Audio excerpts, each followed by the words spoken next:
It's Fully Threaded Radio, episode 175. We cause our own issues. Everybody panics. Everybody goes to Star, goes to BBI, goes to Stelfest. Hey, I need how many of these do you have? I'll take 3 years worth. Now you got that accordion effect in the industry. If you go to McDonald's right now and you go through a drive-thru, there's 4 millennials back there and they're all pulling their hair out and they don't know what's going on. They're like, we're out of buds. We don't have fries. I just want a cheeseburger, man. And like, yeah, we have a 7-man line. There's only 4 of us. Nobody knows how to cook the burgers. I'm like, we got to rethink things. You know, we got to make things simpler. Go back to 5 items at McDonald's. And you're at a fastener house, sell what you sell and do it well. Listen, when you're in an RV, it's an earthquake running down the road at all times. It's shaking. It's breaking every mile. That's just the way it is.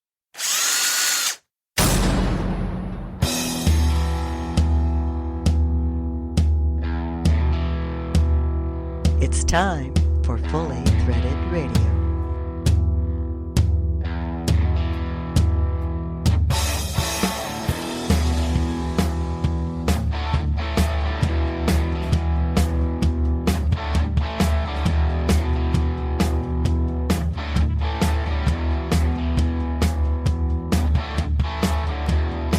It is Fully Threaded Radio, voice of the FCH Sourcing Network. This is the online, on-demand, predominantly fastener-related podcast where we delve into such industry topics as self-clinching lock nuts, trilobularity, and of course, hydrogen embrittlement. Oh, yes, and it's an industry so filled with wonders and excitement. It's a wonder anyone would ever leave it. That's an excellent observation by our co-host, Brian Musker. Hey everyone, Eric Dudas here, and it's episode 175 of Fully Threaded Radio, publishing a little late this time, April 19th, 2022. Once you're in this industry, you don't easily get out. We've noticed that over the years, Bri. How are you? Glad you're still in this industry along with me. Yeah, I know. I'm good. Yeah, I thought I was going to be in here in this industry for just a rather short time, actually. But you're glad that you're still here, aren't you? Oh, yes. Even though you'll be taking a little trip very shortly. We'll get to that before we close the podcast today, but you've got a big adventure coming up. Right now, though, we've got an adventure in thread, and we're going to talk to 2 people, at least during our feature segments, who kind of sort of left the industry, but now they're back. Specifically, our feature today is a conversation with Tim Action Jackson, formerly of Action Fasteners. He takes us on a circuitous route on his way back to the fastener industry after leaving when he sold his business a few years ago. He and his companions set off on an extended RV trip, which turned out to be a bit like National Lampoon's retirement vacation. Pretty good stories on this one. Yeah. All this happened on the way back to the Pac-West conference, and we'll hear about that too. We'll get it kicked off with another voice from the past, not too distant. A lot of folks know Don Shan. Well, he's bringing his magic back to the industry, and I tell you, Bri, he didn't do a lot of just joking around on this one. He was pretty much all business, but it was good to have him back. Oh, yeah.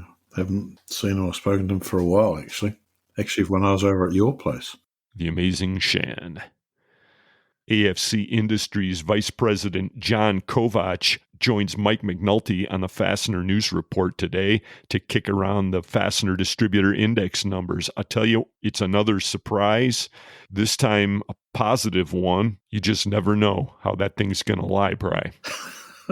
Yeah, we've talked about the alternate universes in the past. Well, we're in it. Plus, Fastener Fair USA show manager Bob Chiracosta sits in with us just ahead of the news to take a look at this year's Fastener Fair USA. That's right around the corner. It's happening in May up in Detroit. Yeah. We're getting all geared up here at FCH. Hope you are too. And what episode of the podcast would be complete without Carmen Vertullo's Fastener Training Minute?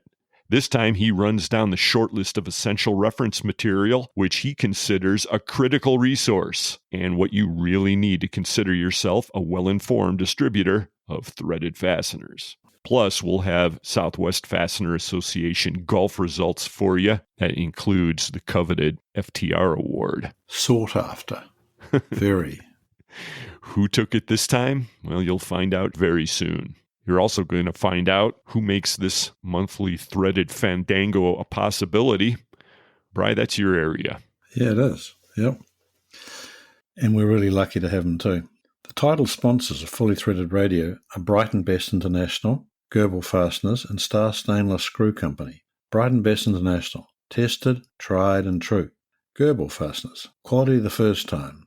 Star Stainless Screw Company, right off the shelf for over 70 years.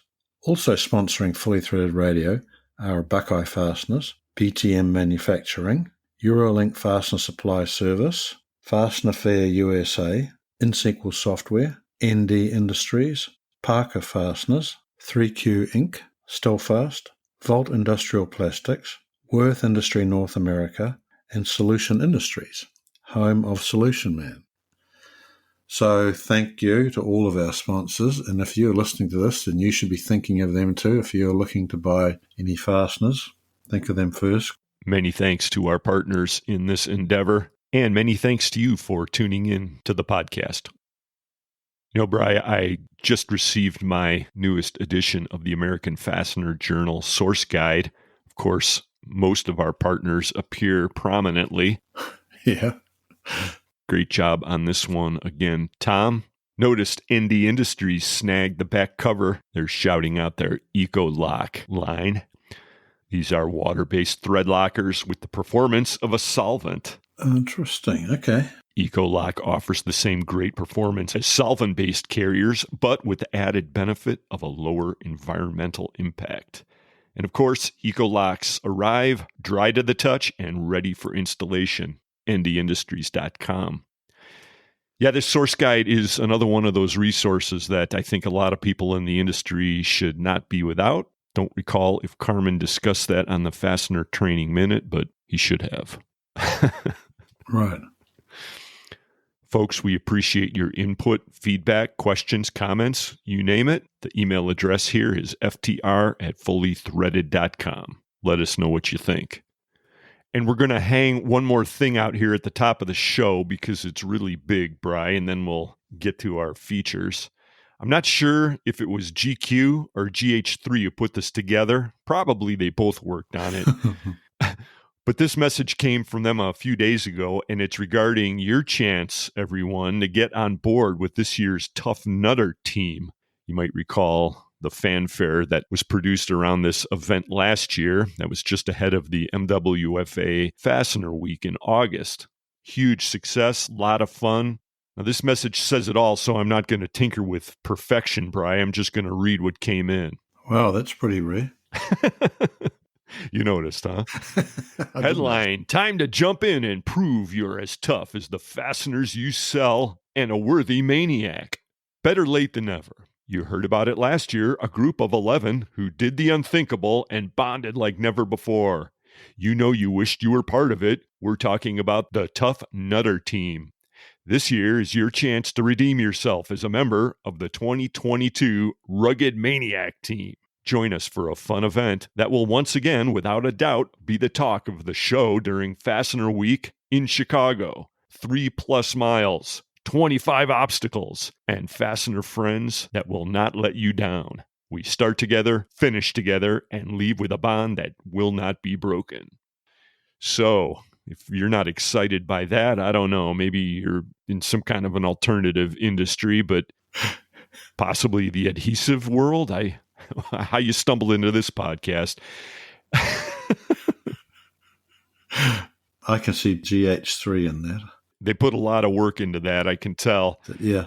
This event happens Saturday, August 20th, and that's just ahead of the MWFA Fastener Week, which starts, now it says here the 21st, but I'm pretty sure it's the 22nd. Anyway, it's in that week of August. And remember, you don't have to actually be running if you don't feel you could do that, because these people, they need support too. They need people to cheer them on. So it's good to be there as well.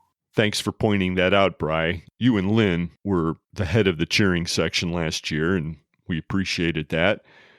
Now, last year it was a Tough Mudder event, and this year it's something called the Rugged Maniac, and that was just a scheduling thing. It looks like a very similar kind of a format, and people shouldn't be intimidated too much. I don't think there's any electricity involved this time, although I could be wrong. But a very supportive group and a lot of fun mostly is what it is. Again, it's August 20th. It's happening in Grays Lake, Illinois. And in case it matters, it's $95 per person. And if you work for any kind of a fastener company, I'm sure they'll pick it up for you. How do you get involved with this? Well, you can shoot us an email and we'll pass it along. It's ftr@fullythreaded.com, or get directly with GH3 over there at Brighton Best, or GQ. That's Bob Bear at Abbott Interfast. They're the two ringleaders of this thing. Hop on board. You'll make it a little more fun. Now, I know that the team has expanded from last time, Bri, already pretty significantly. Oh, okay. Well, I'm not aware of that, so tell me what's going on. Well, for example, I know OJ from Stealthfast is on board. That's pretty cool. And then let's see, the Advanced Components people are sending a team. Don't have the list in front of me, but Valdez will be there from BTM Manufacturing, Cool Hand, Tabitha. I think pretty much everybody. I think we may be down one person from last year who's pregnant. So Jill won't be there, but pretty much everybody else will be returning, and a great group of other people that are coming on. Good. But there's room for a few more. The 2022 Rugged Maniac team needs you. And we need you, everybody, to sit tight, check out a couple messages from our partners, and we'll be back momentarily to put a wrench to this one. It's Fully Threaded. Radio. Once you're in this industry, you're not getting out. Good thing there's Fully Threaded Radio. Talk radio for the fastener industry. Brighton Best International offers alloy steel inch and metric series socket products, available in both electro and mechanically zinc-plated finishes that provide superior corrosion resistance for high-strength applications. Electroplated inch socket products are zinc-plated to ASTM F1941, while electroplated metric socket products are zinc-plated to ISO 4042. Both are baked to relieve hydrogen embrittlement and provide a bright finish. Mechanically zinc-plated inch and metric series socket products are plated to ASTM B695. Brighton Best International stocks a full line of socket products off the shelf at all of our nationwide locations for quick fulfillment of your needs. Visit brightonbest.com for convenient 24-hour order placement. Goebel Fasteners increases efforts to maintain its reputation as the leading rivet source with a large inventory of parts and expedited delivery options. We have over $10 million worth of global inventory at stock at all times and pride ourselves on same-day or next-day shipping options that are available to all our customers. Goebel Fasteners, the leading rivet source.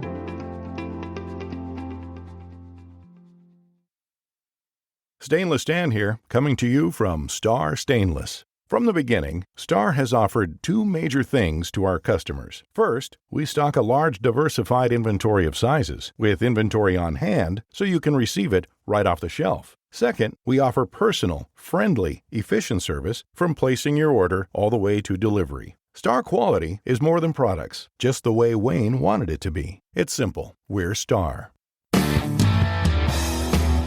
Hi, this is Rob, Big Country Reynolds of NSequel Software, coming to you from the 19th hole, and you are listening to Fully Threaded Radio.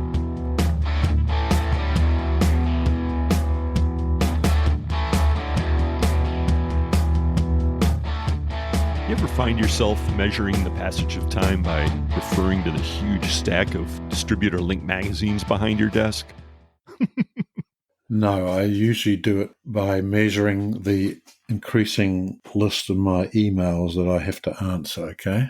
Yeah. Well, you have a lot of people that are always asking you questions about fastener data. Well, also, but I get a notification when sort of anything happens on the machine, so it often comes to me via an email from the machine, and so it just goes on and on. Yeah, I don't really miss my admin days, but glad you're there doing it for us, Brian. That's a very important role you play in the fastener industry. And very underappreciated, I would have to say, okay? Well, there are a lot of unsung heroes in this business. True. You can read all about him in Link Magazine every issue. Tell you, I'm partial to page 24 on the spring 2022 edition, which came out recently. Check that out, everybody, for a list of best practices for getting your fastener inventory noticed on the FCH sourcing network. Right. Just a quick punch list of things that Brian really likes to see when he receives the aforementioned emails and gets them out there online for the world to see. You know, on page 64, there's a great shot of Joe Voltrauer at their groundbreaking for the new Volt Industrial Plastics facility. Did you see this? Yeah, I did. It looked a little chilly. It did look coolish, okay. Yeah, they're down there near Mountain Home, Arkansas, you know, and he had this fleece-lined hat on. I don't know, it's a crazy spring. I think the whole country is haywire with the weather, but nice to see those guys expanding. And I noticed also Chris Donnell from Scanwell has a column in this issue. Yes, well, he'd have plenty to talk about, and as far as logistics are concerned now, I would think. Oh, you better believe it. Actually, we're going to have him on the next episode to give us a current update. Developments are pretty much hour by hour in the logistics world these days. I tell you, another guy who's got his eye on things on an hour by hour basis, that's Harry Mosier of the Reshoring Initiative. Right, and that would be sort of coming up to a little more importance now, I would think, too. It's true. He sent me a couple of comments in general about reshoring and what's going on in the world. The way he sees it, the sum of reshoring jobs that were announced, I guess the last full year, of course, is 21, but it rose from 160,000 in 2020 to 250,000 in 2021. That's jobs that have been returned that they can directly attribute to reshoring. So I guess the trend, the way they measure it, is going in his favor or our favor. Right, in the favor of the United States. Right. He also says people say companies are too lean because of just in time. And I say, this is Harry says, they're not lean enough. A lean company understands that ordering way in advance and shipping from Asia is a waste. By sourcing locally, on the other hand, just in time can be effective. Touché. Interesting thought. Well, he's a crusader for that issue. Get out to reshorenow.org for Harry's latest. He's another guy we have to get back on the podcast, Bri. Yeah, you're right. You know, one of our partners, 3Q Inc., they're right over there by you, Bri, in Naperville, Illinois. They're doing their own thing to help fastener distributors reshore. And particularly, I'm thinking about their single part number sourcing system. Oh, okay. So tell us more. Well, you got a product that requires secondary or multiple processing. Well, 3Q offers a single part number solution. They're also helping distributors import direct buying opportunities. So if you're still going to Asia, if you have to, and let's face it, that's a reality in our world still, and it will be for a long time, give 3Q Inc. a call. So Mark's got his eye on current events, but he's firmly grounded in reality. Right. As all people in the fastener industry have to be at the moment. Exactly. Another great example of being grounded in reality must be when you hear your name called as the winner of the Fully Threaded Radio Award at a golf outing. That you could be so lucky. The Southwestern Fastener Association held its golf outing recently. Actually, we should announce the winners first. Nice to see some new faces at the top of the leaderboard this time, Bri. Also some friends. Tom Stocking with Brighton Best, along with Ray Gutierrez of Nuts and Bolts El Paso and Rusty Wixon. Tom Herman from Allspec took the prize this year. Congratulations, gentlemen. So this seems like a little bit of a change of names right there. Exactly. Usually Brighton doesn't appear at the very top. You know, I like that because they're so busy working like dogs. They don't have time to practice. Not sure who the big gun was on this team, but I guess if you're going to take the cake on this one, you've pretty much got to rely on every member of the team to get a few strokes in. Second place was Team GL Hewitt and Fasteners First. Well, probably that just means they spend a little more time on the golf course. They got more time. Christian Peterson, Dan Herringer of GL Hewitt, Austin Bastian, and Nathan Lawrence of Fasteners First. You might be right, Bri. Congratulations, gentlemen. All right. Of course, as usual, there were a whole slew of specialty prize winners on this one, but I know Fully Threaded listeners are primarily curious about who took the FTR award this time. As there should be. And I feel like we need some special intro music for this, Bri, but of course I don't have it queued up, so we'll just let it out there dry. This year's SFA winning team was led by Brian Catone of Cambridge Corporation. Ah, okay. Another group that spends a little time on the golf course. I think Brian spends a lot more time on the boat than he does on the golf course, actually. Could be. And I gave him an opportunity to give us some comment on this and also provide the other guys on the team, which I don't have here. There were 3 others that went into bringing this one home. But thanks to Baron Yarborough and Jake Valdez-Davis for making an executive decision on this one. Those of you who saw the meme that we put out on LinkedIn to celebrate this victory, notice that instead of using the traditional 30-pack of Busch Light, they substituted Lone Star beer. But what else could you do in Texas, okay? Exactly. This thing had Lone Star written all over it, so good job, everyone involved. Yes. Another big success for the SFA. Yeah, congratulations. Okay, that would be very good. I'm sort of surprised that Baron didn't try and choose something like Shiner for you, okay? Don't forget, there was a Vegemite rider on this year's prize package, courtesy of you. So that's almost as good. Yes, true. All right. Thanks for listening to the podcast, everyone, and thanks for playing along at home. We're going to cut now to our first feature of the episode. Here's a guy who spent many an afternoon on the boat and the golf course, but also many years in the Fastener trenches, and now he's back. That's Don Shan. All right, cool. I think we've firmly established in this so far short episode that once you get in the fastener industry, it's not that easy to get out. Joining us now is a guy who I think would completely agree with that, but we were never really in fear that he'd left for good. Don Shan, welcome back to Fully Threaded. Hey, Eric, how are you? It's like quicksand, Eric. You never really get out of it. You kind of play around with it, but you never really get out of it. Yeah. In a good way, though, you mean, right? Yes, in a good way. For the most part.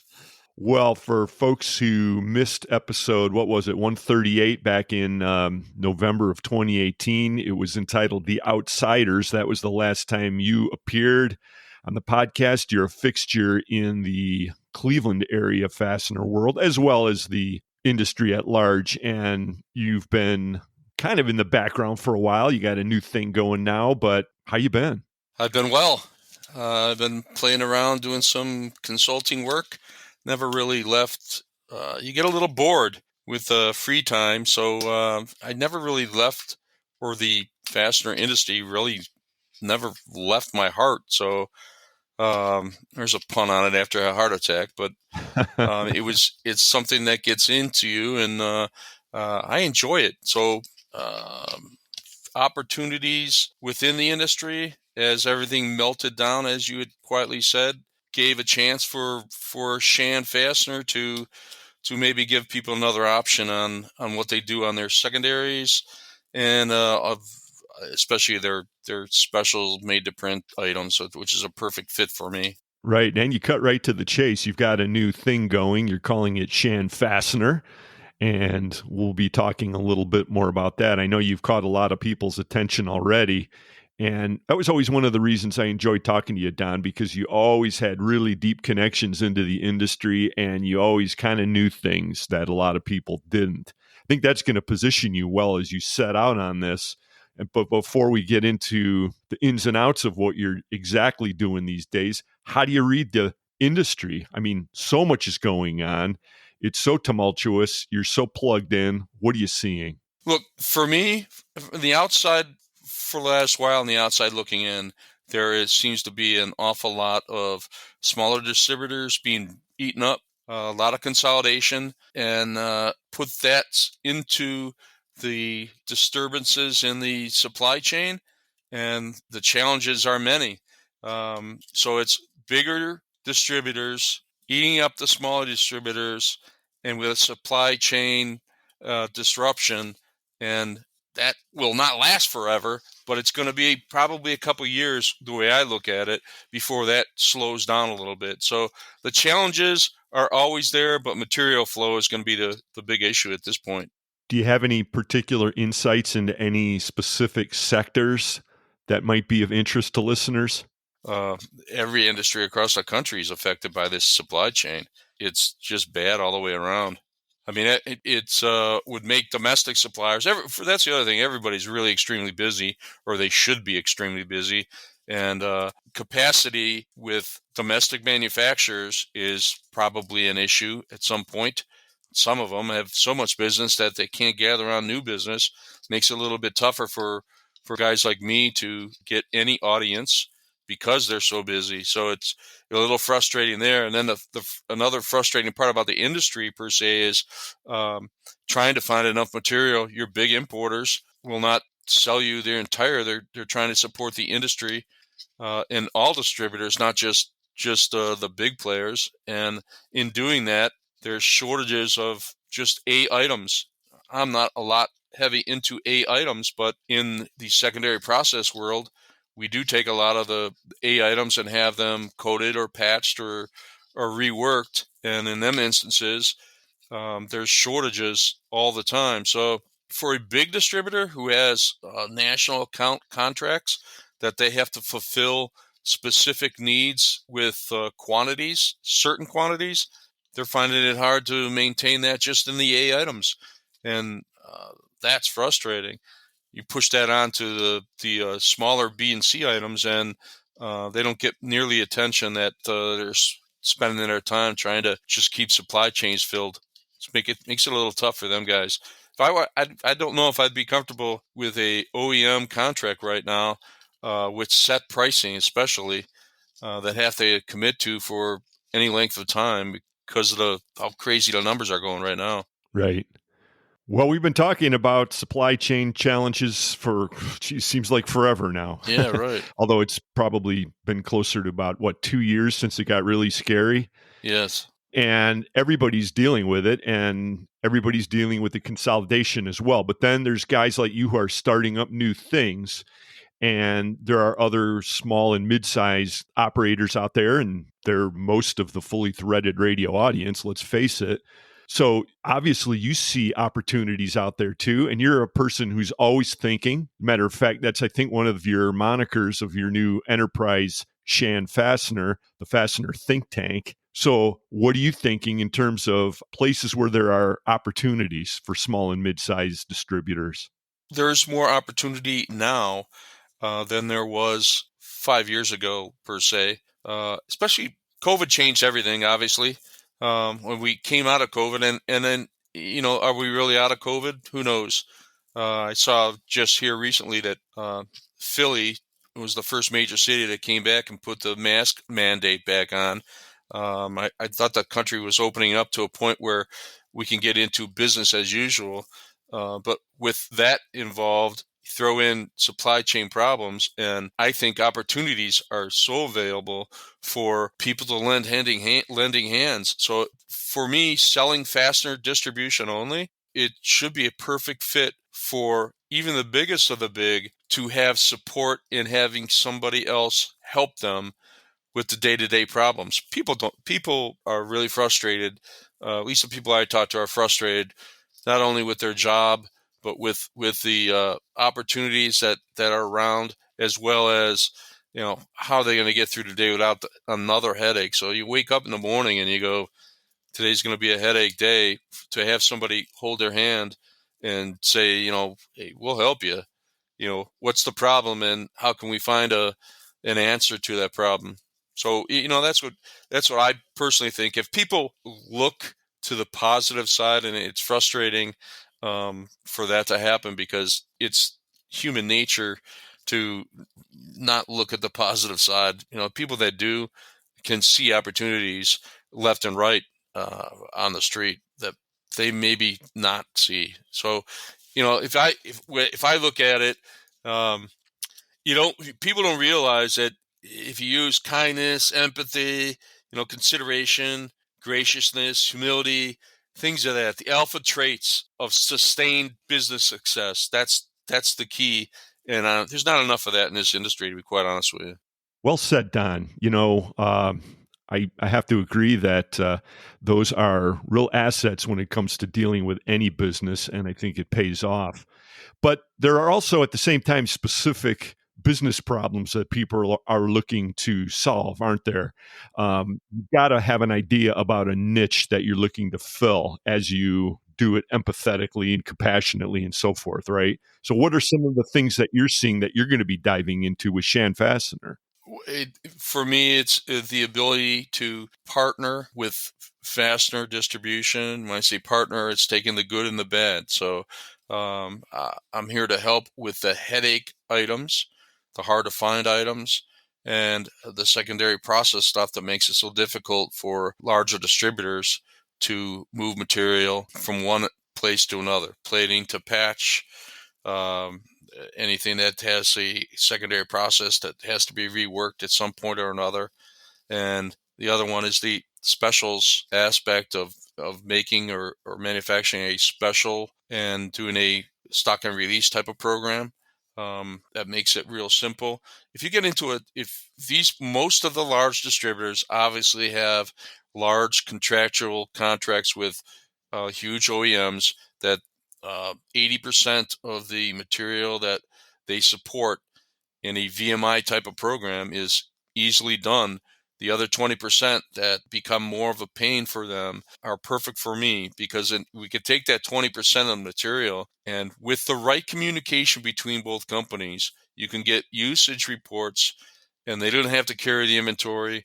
We put the inventory on our shelves, and we get to a point where they can control that 20% of a VMI stock and release without any headaches, because we'll do all the secondary work, and then all you got to do is call and send specific amounts per month that keep bins open, clear, and everybody's happy. The hardest part through all this is the communication process with each distributor. And again, the fastener distributor has the same frustrations that I would have in talking to them. If you can give me some usages, we can make this thing work flawlessly.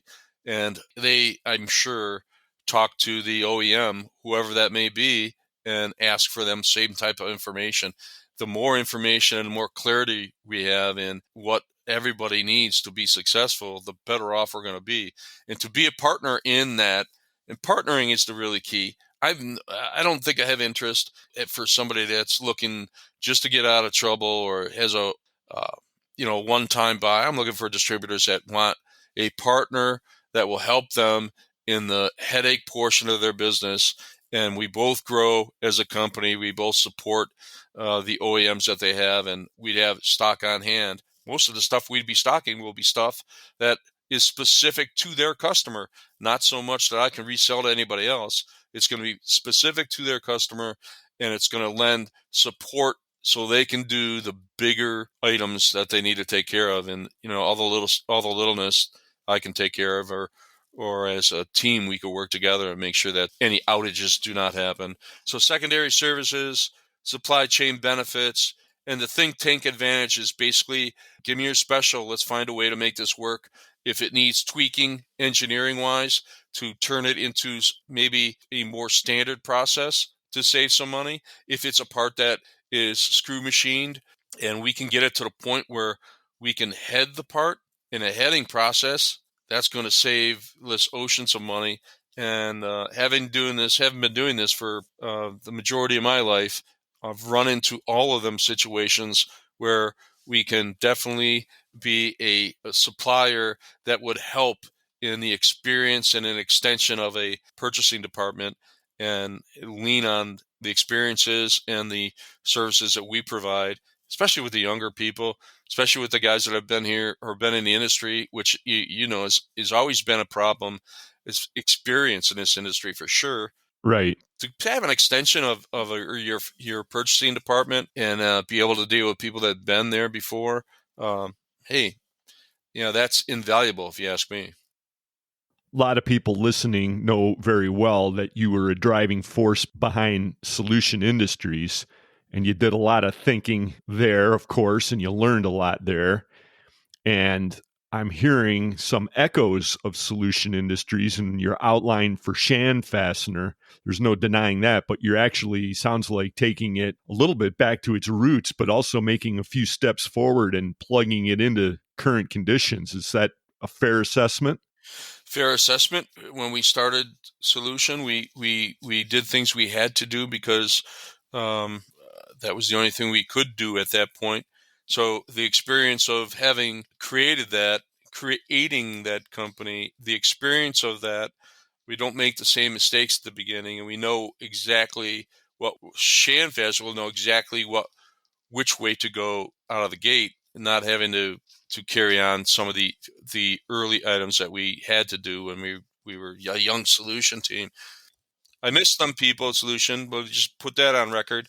They were friends and colleagues of mine that I enjoyed working with. Don't talk to many of them at all, but a few of them still stay in touch. But I miss them, and we did a bang-up job there.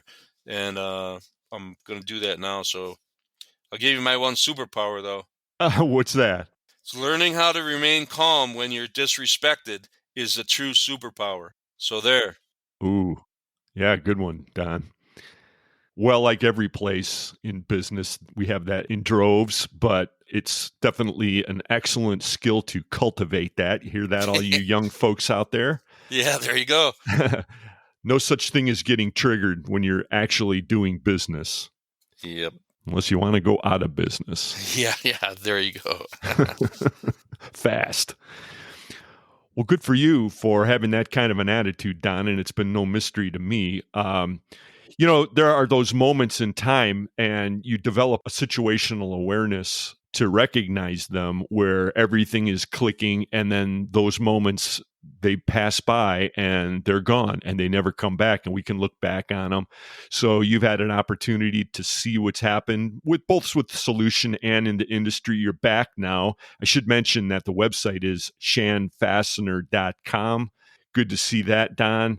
And one thing that I noticed is that our thing, fastenersclearinghouse.com, and your thing, Shan Fastener, we're sort of on opposite sides of the same problem. And by that, of course, I mean the S.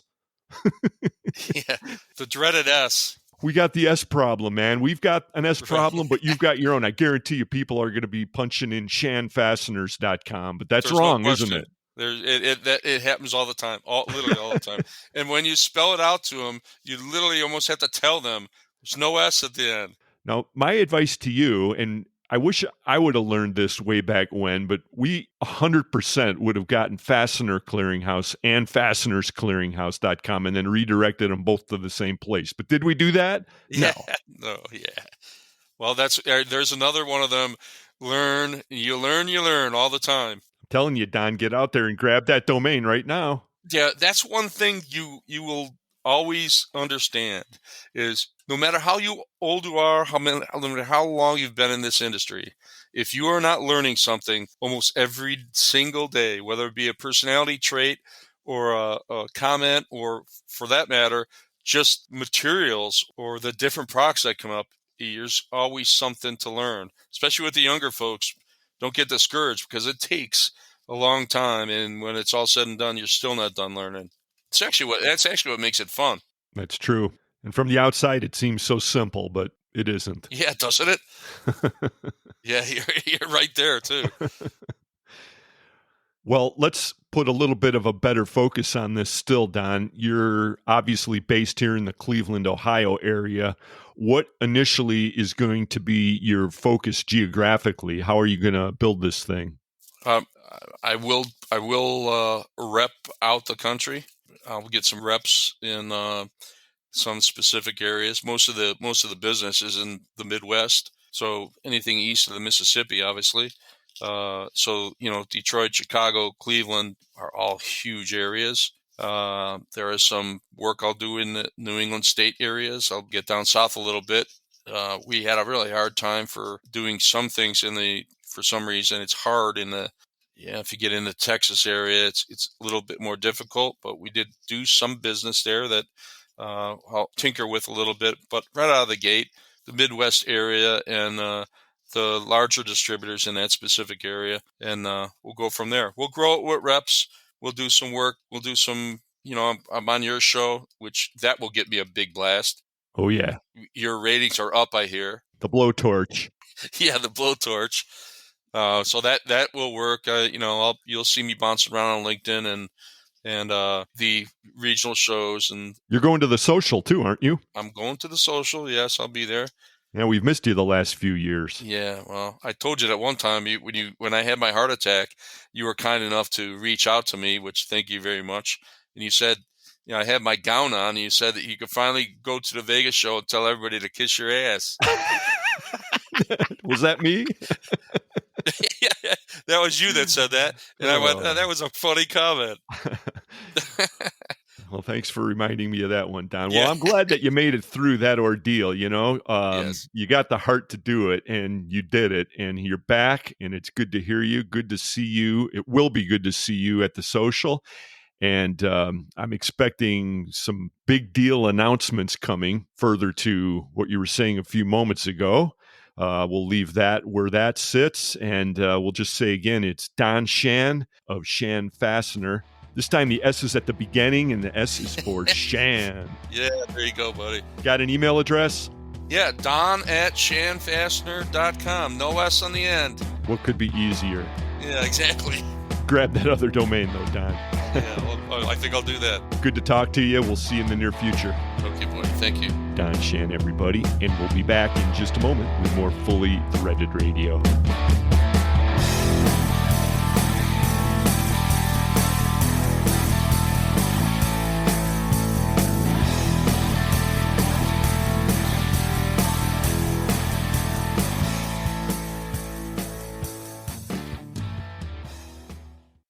Since 1905, Buckeye Fasteners and the Ohio Nut and Bolt Company have been supplying the world with high-quality fasteners.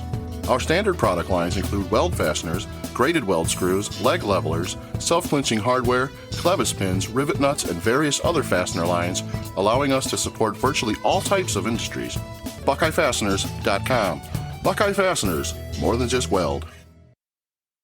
So, you're in the fastener industry, and your distribution software isn't quite cutting it. You need software that can do accounting, manufacturing, CRM, forecasting, procurement, sales, kitting, rework, wireless warehouse management, barcoding, labeling, formatting, mobile apps, websites, and more.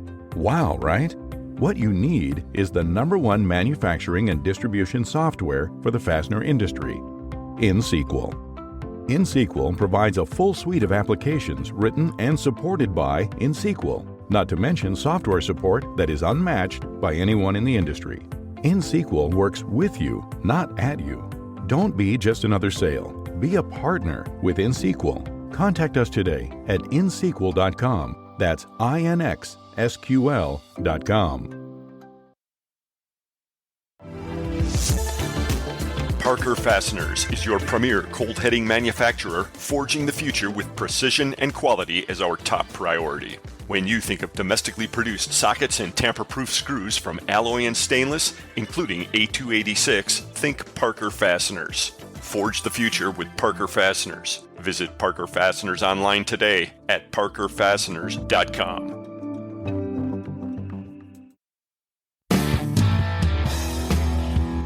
This is Kevin Chavis with Star Stainless Screw, and you are listening to Fully Threaded Radio.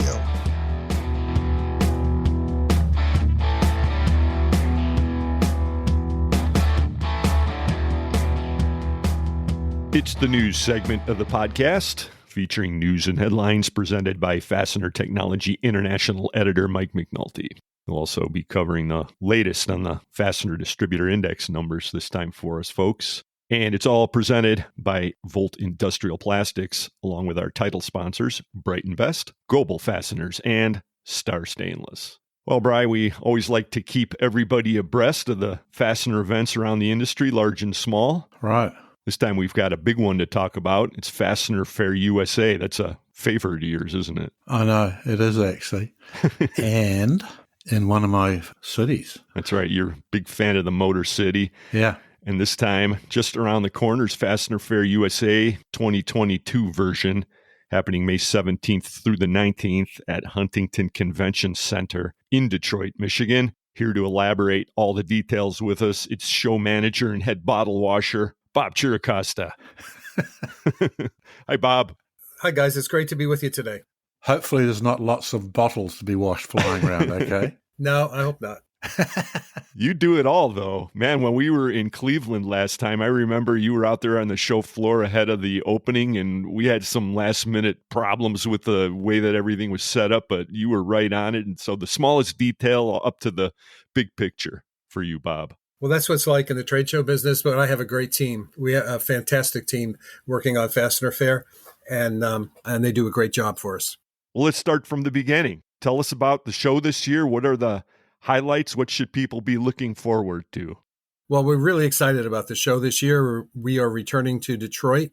The industry's told us they really want the show, and they know that Detroit brings out the automotive executives, engineers, and designers that don't travel to other cities, and right. And they show up in numbers in Detroit.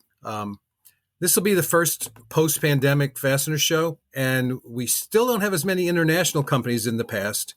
But as far as the U.S. exhibitors come, they're all the main ones are there. And the industry's made it clear that networking and meeting face-to-face are now more important than ever. Yeah, we've had 2 years away from that, so it's sort of about time, isn't it? Yeah. Most of our domestic exhibitors have returned, both large and small.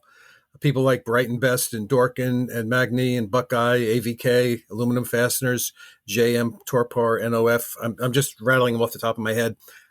But they'll all be there, and we hope to bring in as many as people as possible. And let's not forget FCH Sourcing Network, strategically placed next to Eurolink, Fastener Supply Service. Absolutely. Your guys are all there.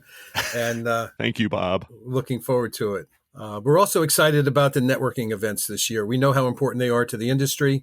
And on the 17th, the Midwest Fastener Association and the North Coast Fastener Association have joined forces and are planning an informal get-together at a bar to be determined near the convention center. Oh, there's a surprise. So Look for... Why would they choose a bar, not a library or something? No, they found a bar.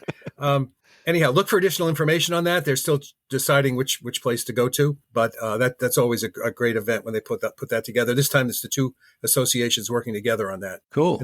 And then on the 18th, we're going to have our big networking event at the General Motors World Headquarters at they call it the Renaissance Center.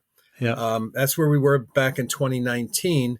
In with all the brand new cars and trucks and everything for GM. Again, it's catered by Andiamo's in Detroit. And there's no charge for it this time. Everyone's welcome. All you need is your badge to come in, exhibitors and visitors alike, open bar, etc. So we're looking forward to that. I think people really appreciate that.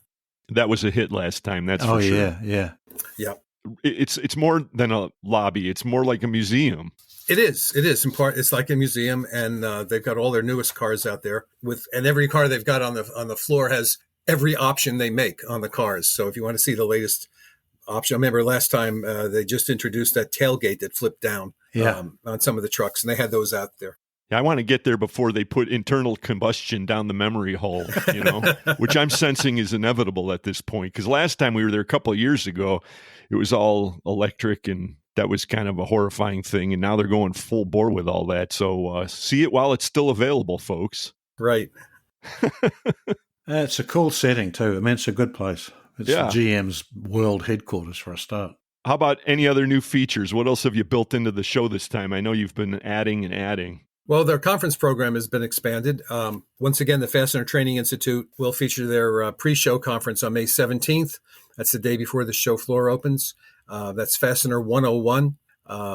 It's led by Lawrence Kloss. It's an intensive training opportunity for the whole industry, really focused on especially good for employees that are new to the industry. And it's really the basics. Talks about fastener design, marketing segments, head styles, drive features, heat treatments, basic engineering, and things like that. We'll also have education on the show floor with a panel by the Industrial Fastener Institute, sort of an Ask the Experts session. And there'll be an additional panel led by experts from IFI, Peak Innovations, and AIM Testing Laboratory. a lot more details are going to be on the website very soon about all that. Get out to FastenerFairUSA.com, everyone, for more details. And we have one other new exciting thing. We have something called speed networking. Ooh. And this is for Eric, especially, I can tell. Okay. What we're doing is we're any exhibitors who want to join this. It's a 2-hour program. They get to sit at a table, and we rotate attendees through the tables with, I think, 12-minute sessions. And they have 12 minutes to talk to an exhibitor, and a bell goes off, and they switch to the next one. And it's not just any exhibitors and any attendees. We look at the demographic questions. We ask people when they register, and we look at the profiles when exhibitors register, and we use a matchmaking software. So we're matching the attendees that want to see the types of products and materials that certain exhibitors have. So they're going to be seeing people that say, I want to meet with somebody who sells this. And those are the people we're rotating through the speed networking program. We piloted this program several years ago in Mexico at Fastener Fair Mexico, and it was really well received. So we're going to try it here as well. In addition to this, we also have matchmaking on the back of every visitor's badge. We list the top 5 or 6 companies that they match best with. In other words, these are the people based on what you've said you want to see at the show and what the companies say they have to sell. These are the guys you want to be sure you visit while you're there. That sounds like a pretty cool thing. And it's not as we've sort of announced this, but I don't think many people know it. But we're really excited about next year's show. Next year, for the first time, we'll be going to Nashville. Oh, that's interesting. Okay. We're going to be in Nashville. Next May, and we're all getting excited about being down there. We were down there for a site visit recently, and it's an exciting city.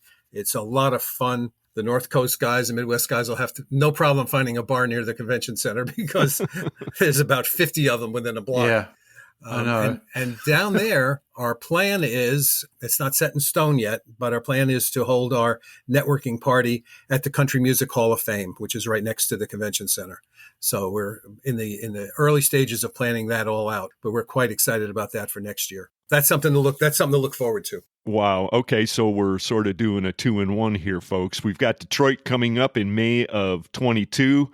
Look for details about Nashville in 23 when you're there, and it sounds like that's going to be another one of these music-themed ones. I know the Rock Hall one in Cleveland was a major success for you guys, so I think you've found a pretty winning recipe there, Bob Chiracosta. Well, we plan to go back to Cleveland sometime in the future, too. There's no question about that. And back to the Rock and Roll Hall of Fame. Everybody loved that. And in Cleveland, Detroit, I mean, they're sort of good because they fit into the Midwest area pretty well. And Nashville's not that far away. No, it's a little further south, but it's drivable for many, many people. And it is a real it's a draw, no question about it. It's an attractive location. And we found it very difficult to find space at the convention center. It was really hard. And you found it very difficult in Nashville to find a free seat in a bar, too. Yeah. A lot of bottles need washing down there, Bob, so you better be careful. A lot of bottles in Nashville, yeah, that's for sure. Hey, before we hand things off to Mike McNulty, Bob, you obviously have your ear to the ground on the fastener industry. And is there any kind of a theme that you're hearing ahead of this year's Fastener Fair? Well, people are concerned about the supply chain more than anything else. We have some distributors that have inventory and they're in good shape, but there's certainly plenty of demand out there, and it's just getting raw materials. And that's what a lot of our conference sessions will be focused on, is how to deal with the supply chain and how to do business in the post-pandemic world. Got it. Fastener Fair USA coming up in Detroit, folks. Get out to the website, fastenerfairusa.com. Well, Bri, you know what time it is now. Well, I do. Maybe Bob wants to do it instead of me. I sure would. There you go. Okay, so and now with news about screws that you can use, here's Mike McNulty. Good.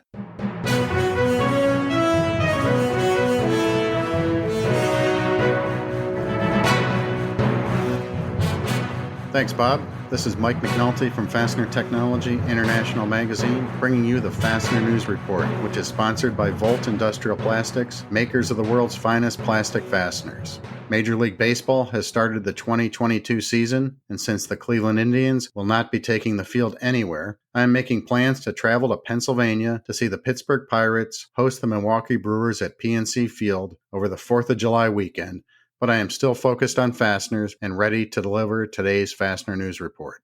In this episode, AFC Industries Vice President of Sales and Marketing, John Kovatch, joins us from Charlotte, North Carolina, to reveal the latest results of the Fastener Distributor Index, also known as the FDI. Also in today's broadcast, we have our top story on the LinFast Solutions Group, as well as newsmaker headlines from Ramco, Novaria Group, Endries, Old Dominion Fasteners, Vulcan Steel Products, Zago, Semblex, Lawson Products, and more. On the back page report, we're going to talk about the land of hope. We'll get to all of that and the latest FDI results right after this. My name is Joseph Otrower. We got really good people. Work ethic, you do a little more than what you're getting paid for. I'm a great believer in that. That's how you get ahead. We are Volt. If you grow too fast, you can go broke real quick. And growing too slow is not as dangerous, but it's boring. We are Volt. We know how to build the tools, and if you don't have the tools, you can't do anything. Volt Industrial Plastics, makers of the world's finest plastic fasteners.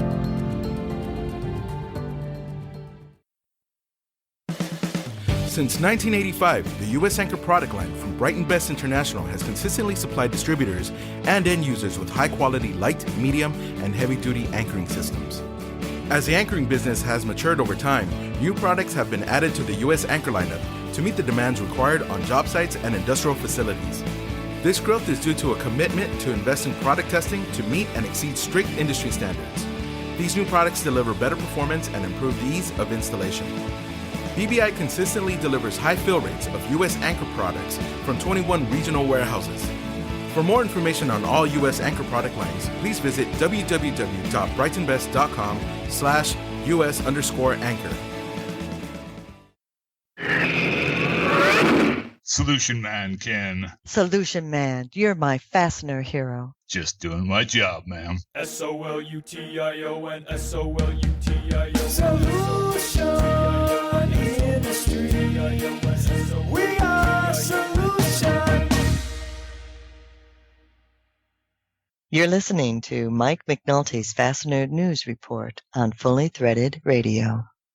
The seasonally adjusted Fastener Distributor Index for March 2022 was 57.2, up slightly from the previous month's result of 56.0. Fastener Distributor Index data is collected and analyzed by the FCH Sourcing Network and Baird. The FDI seeks to identify demand, pricing, and outlook trends within the American fastener distribution industry. To get some insight on these results, we talked to John Kovatch. He's the Vice President of Sales and Marketing at AFC Industries. Hi, John. Thanks for joining us on the Fastener News Report. Hey, thanks for having me, Mike. It's good to have you here. This is your first time in the Fastener News Report FDI seat, so everybody's anxious to see what you have to say.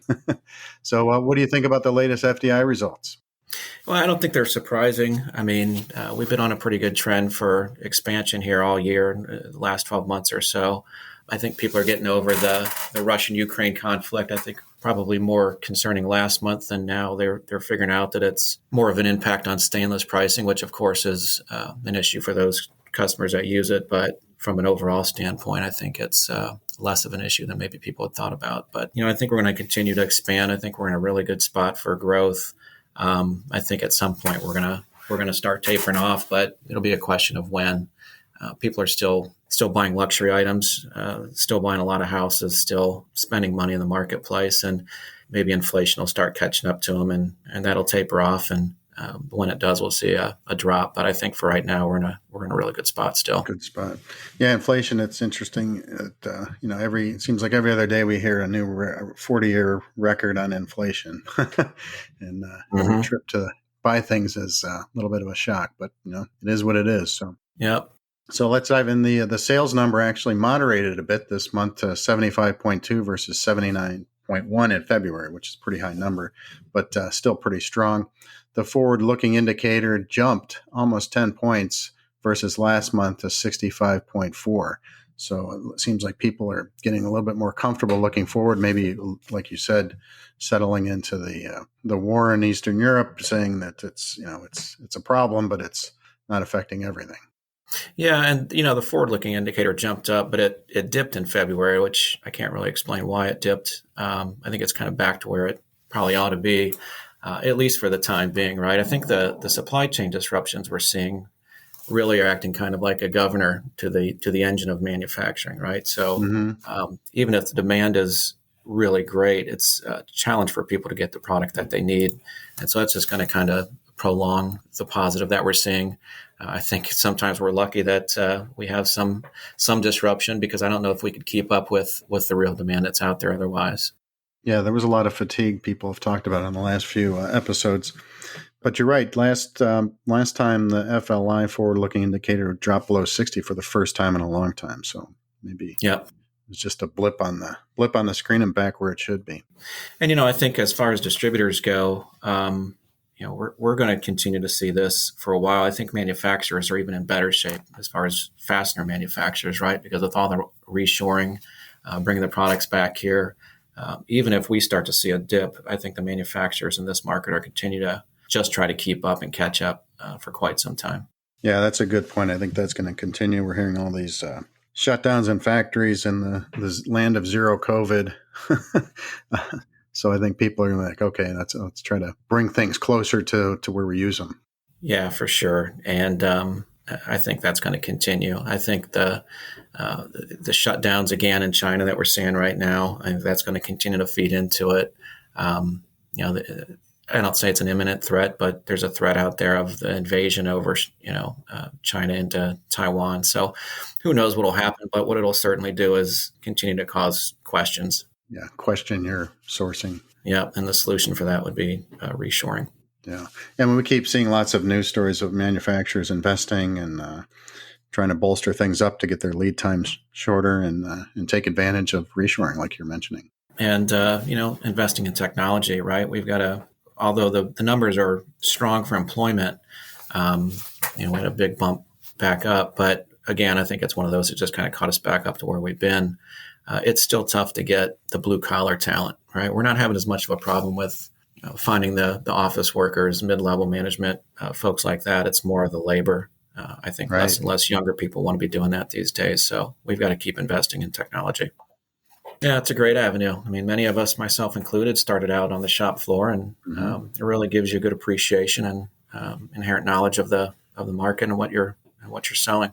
And like you mentioned, with improvements in technology and machinery, you got to kind of know your way around these information systems and robots and things like that. So it's kind of interesting and exciting.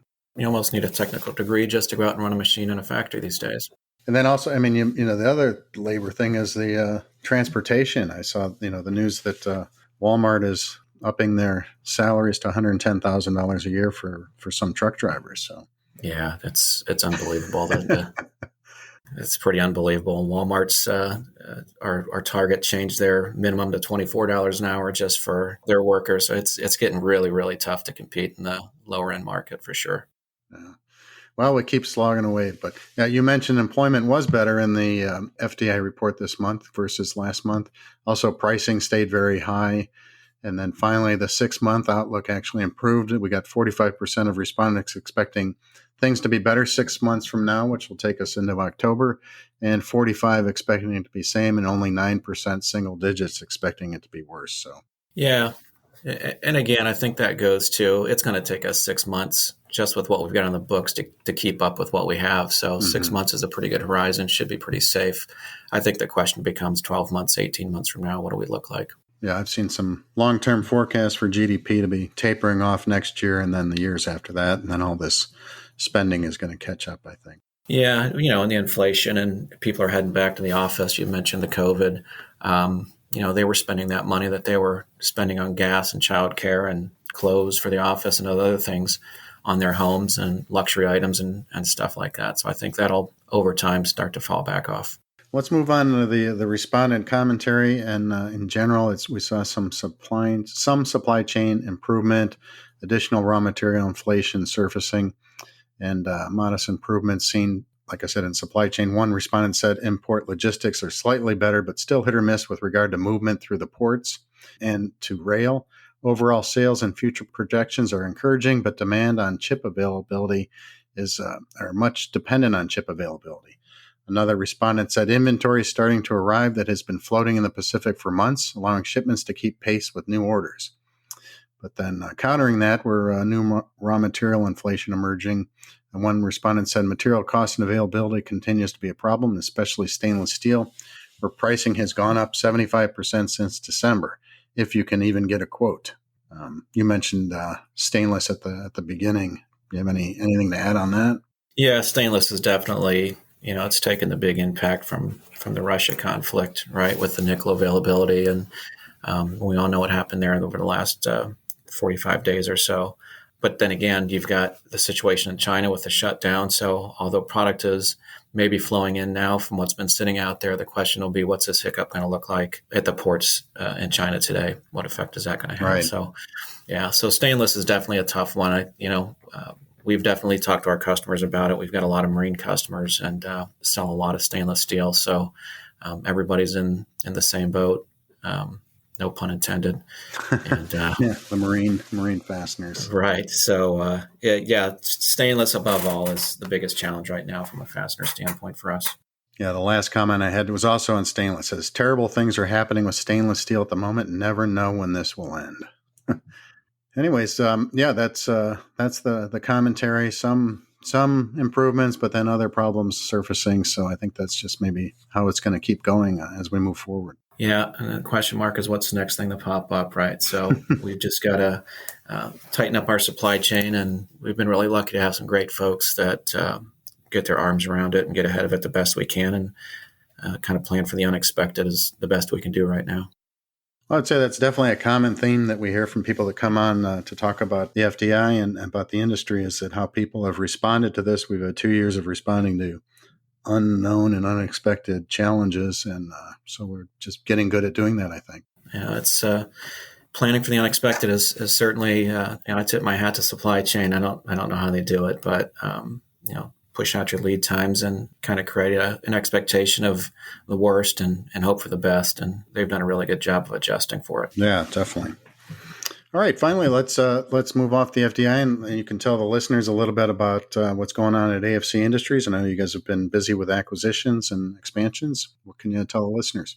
Yeah, we have. So AFC is really in a great position right now for growth. As you mentioned, we're growing through acquisitions. In addition to organically, we've really started to pick up some market share. The sales folks in the last 18 months or so really been out just as trusted advisors for our customers, offering supply chain solutions. When a buyer is staying up at night, wondering how he's going to get or she's going to get parts, the last thing they're worried about is trying to change 1,000 part numbers over to a new vendor. So just going out there, helping them through a part here, a part there, really put us in a position for growth now. And we're really seeing the benefits of it as we get into 22. So from a growth standpoint, we're great. Really in the market for people, as I mentioned earlier. So always hiring. You can certainly go to afcind.com and check out what we've got open there. But careers and culture. There it is. Yeah.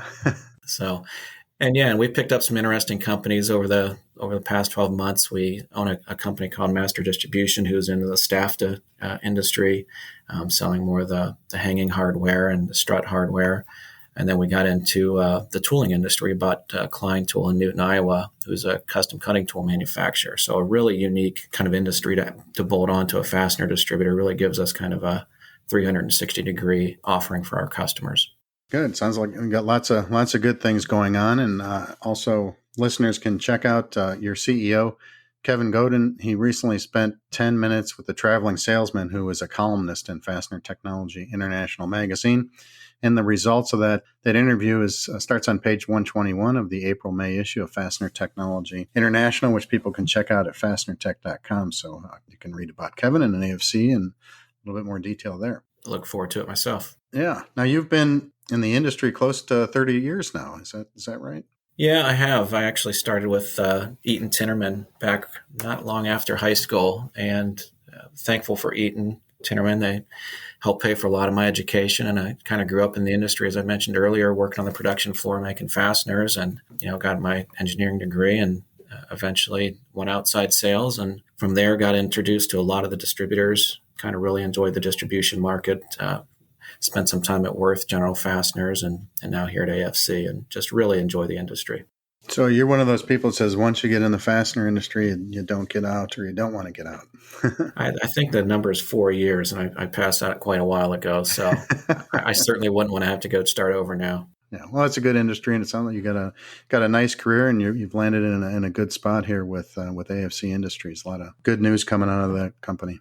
Yeah, I really enjoy the folks I work with. A lot of folks I've known here for a long time, and working with people that you enjoy being around is really important. So it's been great. Very good. So, well, I want to thank you for coming on the show and sharing your insights and advice with our listeners, and encourage listeners that want to learn about your company or about maybe some job opportunities to, like you said, go to afcind.com and check out AFC Industries. Well, thanks for having me, Mike. Really appreciate the opportunity.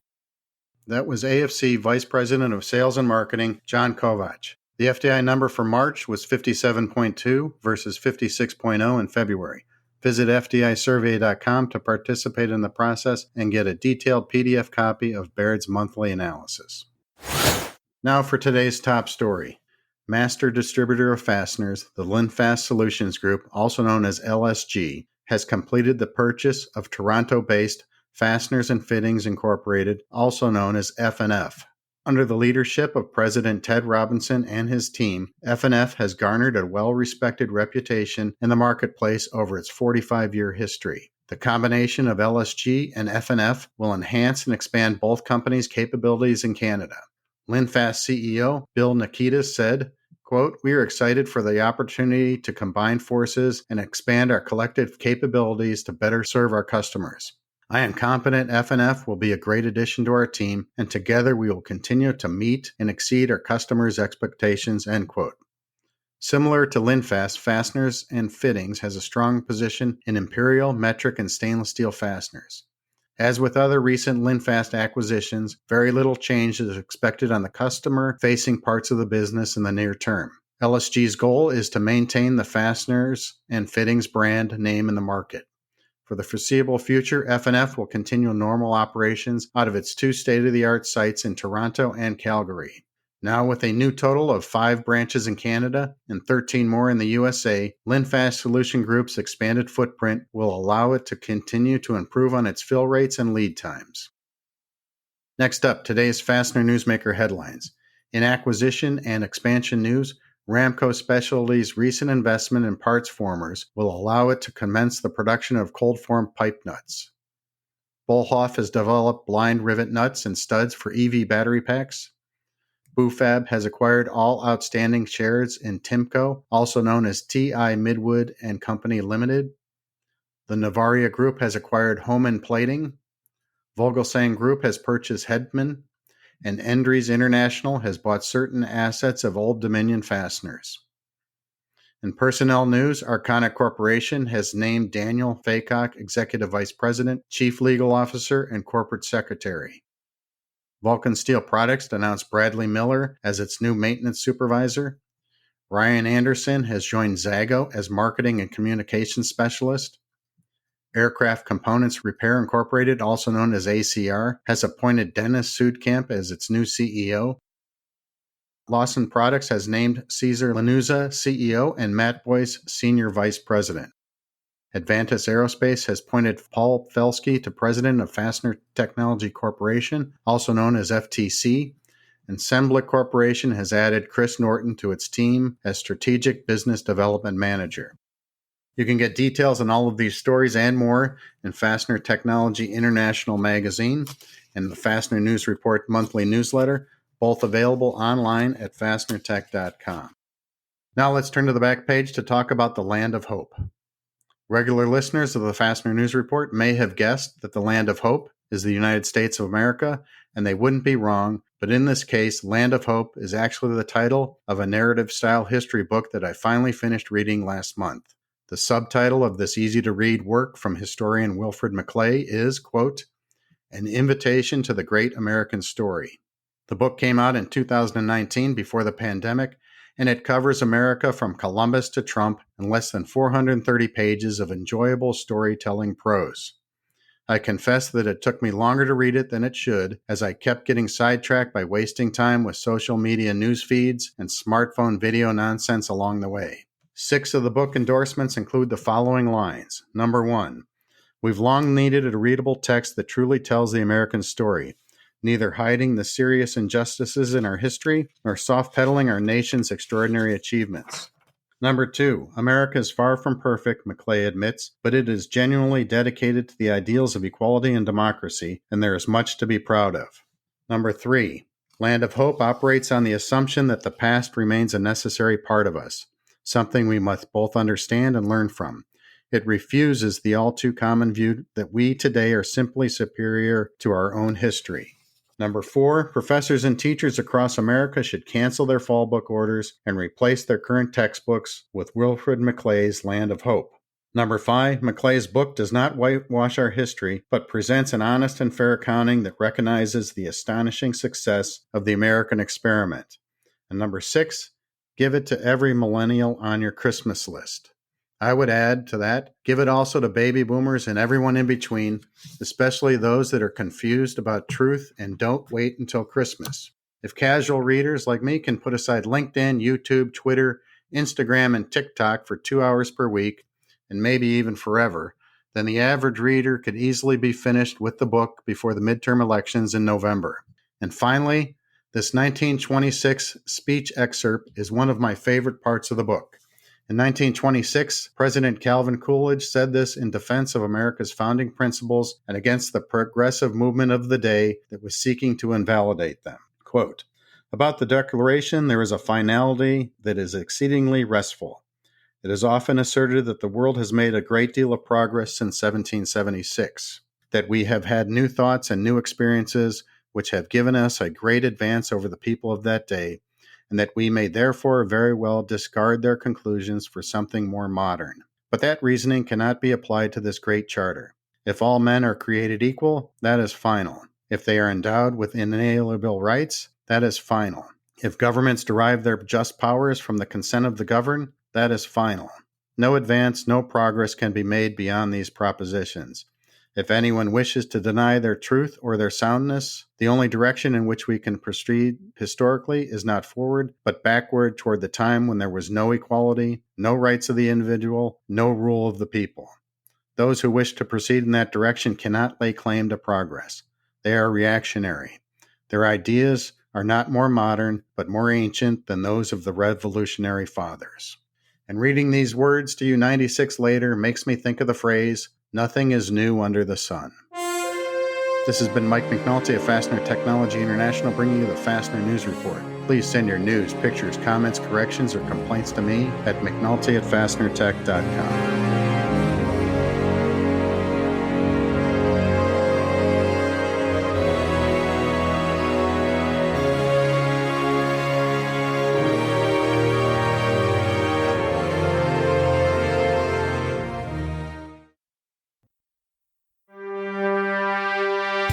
This is Jake Davis, founder of the industry-renowned U-Bowl Blend Coffee and president of BTM Manufacturing. As a domestic manufacturer of threaded fasteners and bent wire products, our history as a family-owned business runs deep. My father, Joe Davis Jr., started in the fastener distribution industry over 50 years ago and has always instilled exceptional customer service into myself and our employees. Over the years, we've expanded our production facility to accommodate more projects, added machinery and tooling to increase our productivity, and increased our knowledge of products consistent with industry changes. However, one constant has always been our customer service-focused mentality. In an imperfect world, we always strive to put our customers first. It's the way I was taught, and it's the way I've continued to operate our business. BTM Manufacturing, a commitment to service.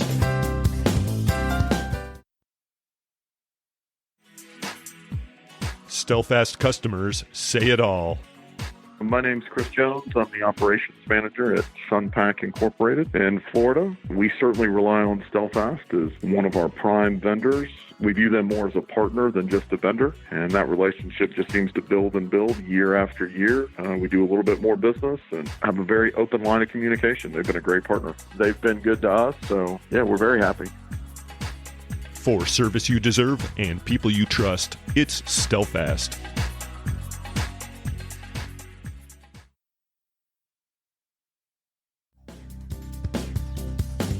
ND Industries has been increasing the safety and reliability of fastener assemblies by developing innovative materials and processes since 1955. Names like ND Patch, Thermalock, Electrolock, and Vibratite serve a wide variety of fastening applications across North America and around the world. To see our full line of innovative products or to discuss your application requirements, contact ND Industries today at www.ndindustries.com.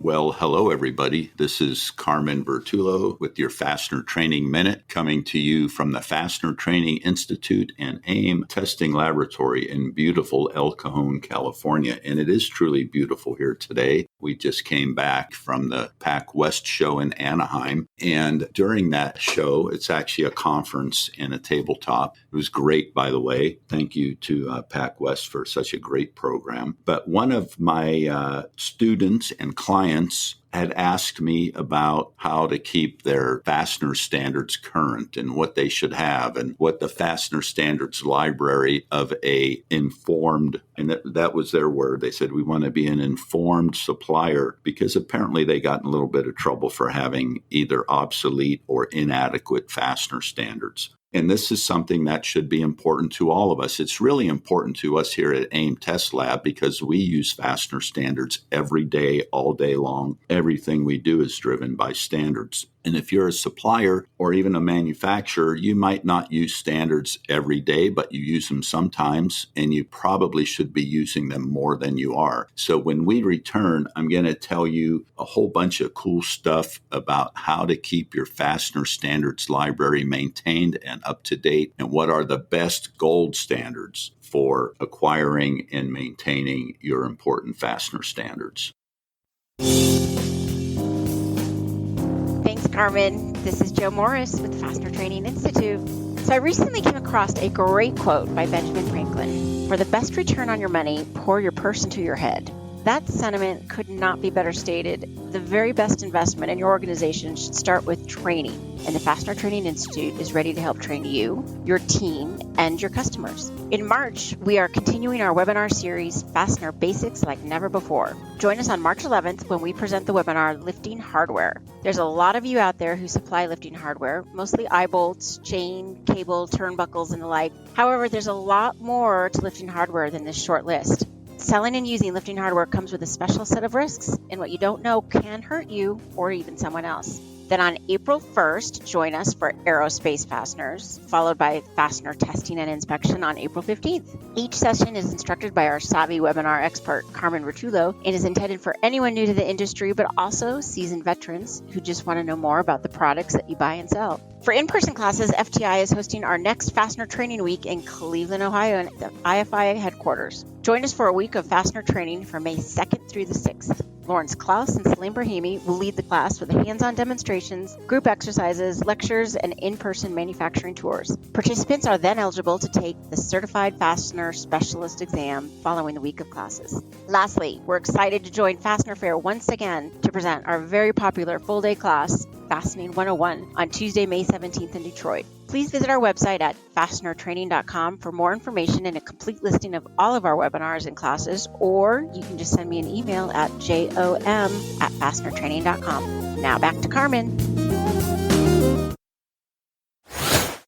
Quality products, quality service, quality customers. That's 3Q Inc., a fastener distributor unlike any you've worked with before. With its unique remote managed inventory stocking programs, wide array of secondary service offerings, and wholly owned cold forming capability, 3Q Inc. has been supporting fastener distributors since 2008. 3Q offers a wide range of 100% American-made fasteners, including 100% made in USA domestic lock washers, clevis pins and bolts, special ITW screw products, Tap-R, Boss Screw, TL stud, and grip tied inserts, Sems lock washer products, split lock washers, tooth lock washers, and square cone, as well as specialty and imported parts. Give 3Q a call today to discuss your needs and experience 3Q quality for yourself. 3Q Inc. www.3q-inc.com.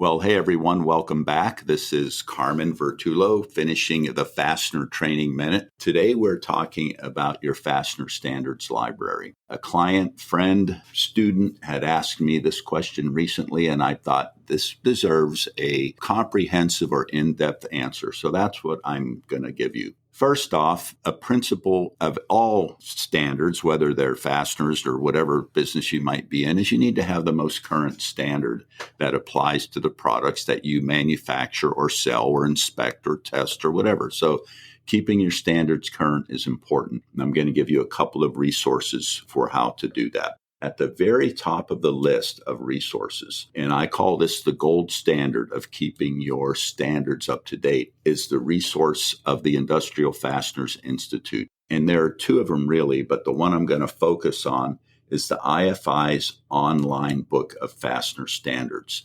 Now, you're all familiar with the IFI's big book, the IFI Fastener Standards Manual, that has all of the more or less pertinent standards. Doesn't have every single one, but they republish that book about every 2, 3, 4 years. But they have something even better than that, and it's called the Online Book of Fastener Standards. It contains all of the standards that are in the book that you would normally buy, except they're in the format as published by the various consensus standards organizations. And for us, those important consensus standards organizations in the inch world, because IFI book focuses on inch fasteners, are ASME, the American Society of Mechanical Engineers, ASTM, the American Society for Testing and Materials, IFI, of course, has some standards, not very many, but they have some, and SAE. And all of the standards that we see in that book will be from either ASME, ASTM, IFI, or SAE. But when you go into that standard, for example, I'm just going to tell you about one quickly. Let's say we went to a very important standard, which is ASTM A193.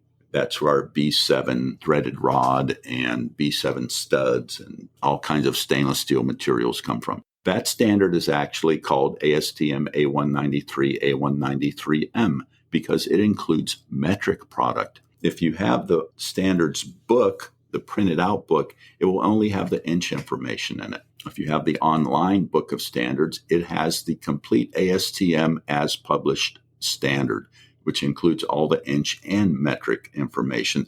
And there are a lot of ASTM standards now that include also metric product. So that's one of the reasons why the online book is so superior to the actual hard copy. Another reason is it's always up to date.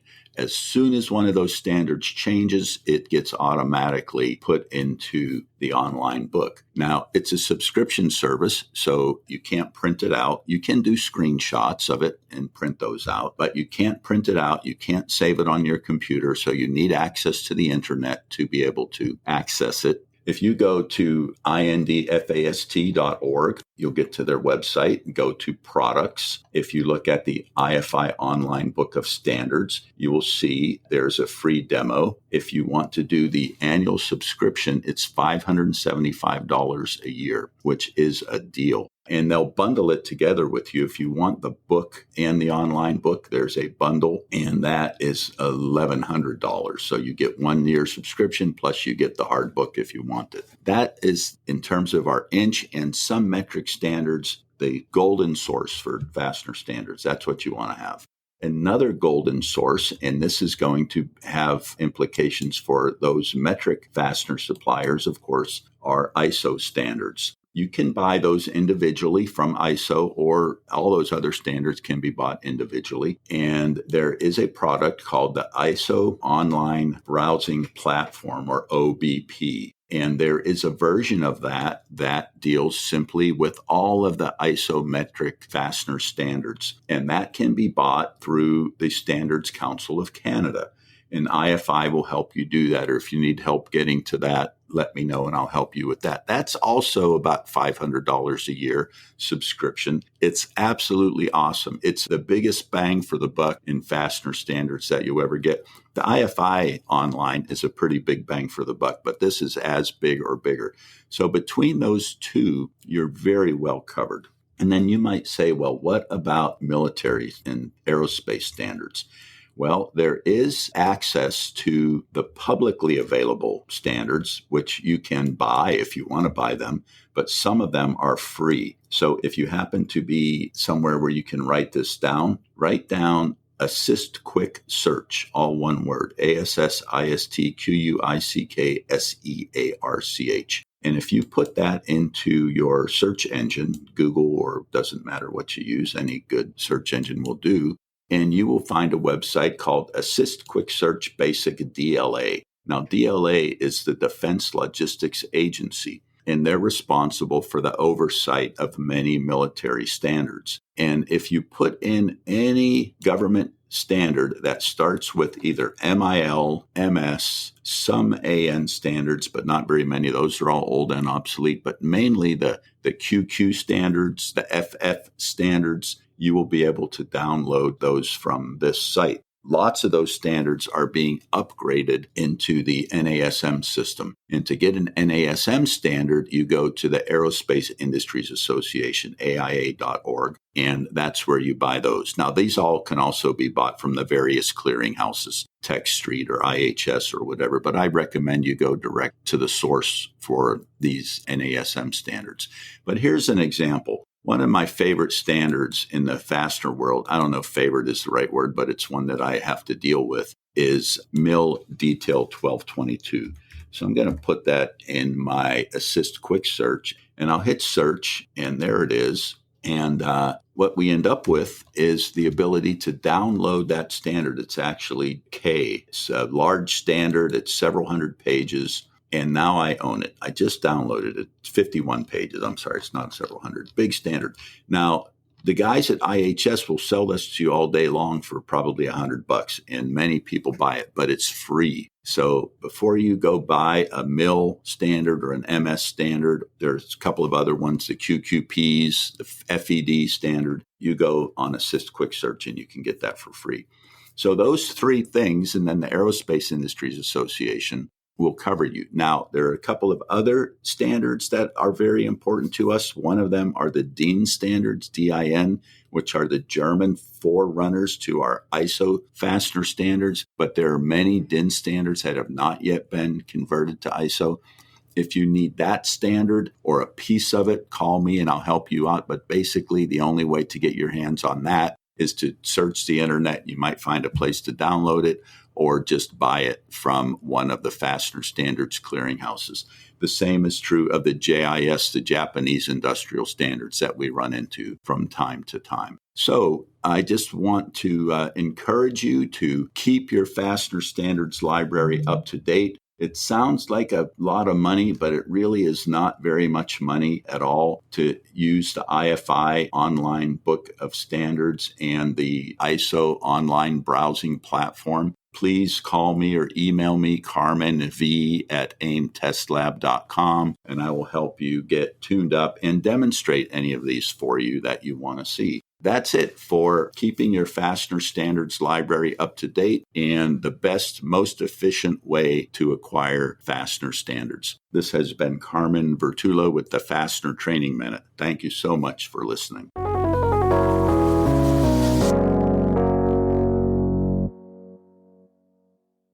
At Worth, status quo isn't an option. Worth is a global supply chain solutions provider of fasteners, MRO, and safety products, along with value-added services like kitting and assembly, 3D printing, and engineering assistance. Find out what Worth can do for you at worthindustry.com.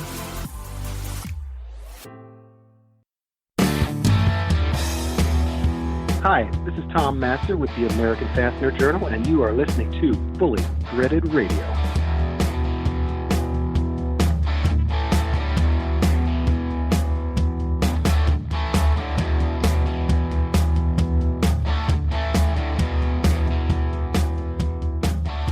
Well, there's an ongoing joke, I guess it is, Bri, in the fastener industry about people never being able to leave the industry. Yeah, I have nightmares about that myself. I mean, occasionally somebody will successfully achieve that, although the circumstances are not always desirable. But anyway, in this case, we're going to talk to a gentleman who has not appeared on the podcast for a few years. I can look that up while he's talking in a minute, but Tim Action Jackson joins us all the way from Spokane, Washington. Hey, amigo. Hey, brothers. How are you? Well, we're good, thanks, matey. Good. It's good to be back on the air and reach the outside world again. Yeah. Well, for people who might remember, I think the episode title was Men of Action, and you were the star of that particular episode. And it's back in 2019 sometime, but shortly after that, or right around that time, you achieved one of the great accomplishments in the industry, and you actually sold your company, and you've been sort of on a walkabout ever since. But recently, you participated in the Pac-West conference, and you've got a lot to say about that. But welcome back to the podcast. Hey, thank you very much. It was good to get out to the podcast or to the show. Was it in Anaheim? I think Carmen Vertullo let me piggyback his company. It was awesome seeing the people. Everybody welcomed me back. I was a little nervous because I was an outsider now, but everybody was very welcoming, and they do a great job hosting an event. I told everybody that's an awesome job. Yeah. I don't think you ever be an outsider. No. It doesn't work that way. No, it doesn't. Yeah, it doesn't stop you from feeling that way when you're, when I sold the company in 2018, I sold it in 2 days, literally sold it on a Wednesday. They bought it on a Friday, paid me and everything. We were done. And when I retired in 2020, I retired January, I think 29th, 2020, like a month before COVID hit. And that was, to say depressing is not even the word. Here you work all your life. You're like, we're going traveling, we're going fishing. Oh, by the way, we're on a lockdown. A what? What the hell's a lockdown? Yeah. Right. So then when I got back into Pac-West, it was beautiful people. I feel for them right now in the temperament of the business. It's got to be tough right now to figure out what's up, what's down, what's in the future. Well, that was one of the reasons we thought it would be fun to have you on, Tim, because having a little bit of time away and then coming back, you're going to be able to give us some impressions that some people wouldn't be able to share just because of your perspective. But also, we like talking to guys like you who can pretty much say what they want. You can give us the unvarnished version of everything because let's face it, you got everything you need right in your pocket. I have forget you money. Yeah, that's the word. Yeah, that's what they call it. I think I'd like that. But before we get into all that, though, I want to hear more about this. I want to hear more about your travels because you were telling us last time, and I think I got the chronology wrong. You had already sold your business, but you were under contract, so you were consulting with Action Fasteners. That's right. And you hadn't yet retired, and you were preparing to take your lovely lady, and you had this beautiful travel van, and you were going to put on like 100,000 miles or something. So how'd that go? Are you still an RV guy? Hell no. I mean, we are, but we're not. It's a different world, and it depends on which size you get, what you want to do with it, where you want to go. I'm not a big, 4 hours of driving, I'm done. I'm 60 years old almost, and 4 hours and I'm ready for a nap. But we ended up buying a 43-foot travel trailer. We went out one time. First time I'm in it, I go down to visit my friend in Intercorp Law, and I'm bragging as I'm pulling in the driveway, and I wreck it. I run into the side of a freaking tree. Oh. And I'm like, and my girl just bought this. It was not cheap. And I'm like, I think she's going to kill me.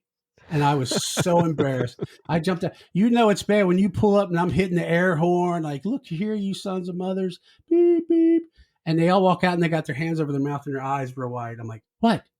I thought I was running into the curb on the left, on the passenger side. It was a little tree sticking out, and I just crunched the side of the RV. You peeled that thing like a sardine can, didn't you? I cried like a little girl. I ain't kidding you. I got outside. I had tears in my eyes. What have I done? Let's take this back. This cannot be happening. So after that trip, we went back with all the parts. You can't get it fixed. So they said, you just got to go on another trip. I said, okay. So Susie wanted to go travel the country. We had friends and family in Ohio and Pennsylvania and Florida and everywhere back there, Wisconsin. We take off on this trip. I'm thinking it's a 45-day trip. I thought, well, we'll go in October. We back before Thanksgiving. And she's like, there's no way. I said, sure, we'll get this done. I'm Action Jackson. I'll get it. This is the great American retirement dream, right? Yeah. We just drive. Yeah. I didn't realize driving was so tough when you only got 12 inches on each side of your vehicle. You have to pay attention 100%. There's no wiggle room. In a truck, you can look over, look at the cows and look at the hill, and you drive for 10 seconds, not like looking at the road. Not with a bus. When you're driving a bus, you're focused 100%. So we went on this trip. It ended up, we spent 75 days. We went from here to Milwaukee, from Milwaukee to Cincinnati to Columbus. We went up to College Station, Penn State, saw friends and family back down through wherever, back roads, Maryland. Hell, I don't know where we were. And neither the GPS half the time. So we get back in, and we went through Kentucky, Tennessee, Alabama, Florida, back up through South Carolina, Little Rock. The tornadoes that hit Little Rock in like December 10th or something, that big span of tornadoes that went 200 miles. Yeah. We were in a restaurant, and I went and seen MKT Fasteners. We were eating dinner with Louis Perrin, one of the top guys there, and the phones start blowing up. Tornado on the ground. I'm like, oh, what's up? All the 911, the beeping's going off, and I'm like, hey, everybody's phone's going off. Is there a nuclear war or what? He goes, oh, no problem. There's a tornado landed 8 miles from here. I'm like, so we're going to leave? He goes, no, it's heading the other way. Louis, they don't always go one direction, right? I mean, we're pretty close. We're 8 miles. And so that night was scary as heck. And from that point on, it was a kind of a disaster getting through the snowstorms. But never RV during a snowstorm. Never. I'm telling you, it's a $10,000 bill. So on the trip, I think we went through 23 or 24 states. Now, the interesting thing was Washington State's on a lockdown. We're mass Nazis here. I mean, seriously, it's insane because I'm 4 miles from Idaho. I go 4 miles east, no mask. There's 12 people out of 500,000 that got a mask. Here in Washington, there's 12 people that don't have a mask and 500 people with a mask on. And they're looking at you like you've got it, don't you? You're one of those. I'm like, yeah, I'm good, man. I'm good. Now, through the whole trip, hardly saw any masks. I mean, there were some, but not like it is here. And we had a great time, saw some cool things. It's a once-in-a-lifetime adventure. I don't think it, Susie's 70 and I'm 60. And let's just say it kicked our butts. I lost 12 pounds in 3 months going on that RV because you're constantly in and out of that RV, up and down and fixing things. And yeah, well, you were pretty active. Now, what is the gas tank capacity of that thing? I wonder what it would have cost you today versus when you actually did it. Maybe that was the silver lining. I'd appreciate you never bringing that up again, Eric. That is below the belt. That is not nice. When I started down the hill, I'm going downhill. I go downhill about a mile, and the gauge says, you're getting 3.1 miles per gallon.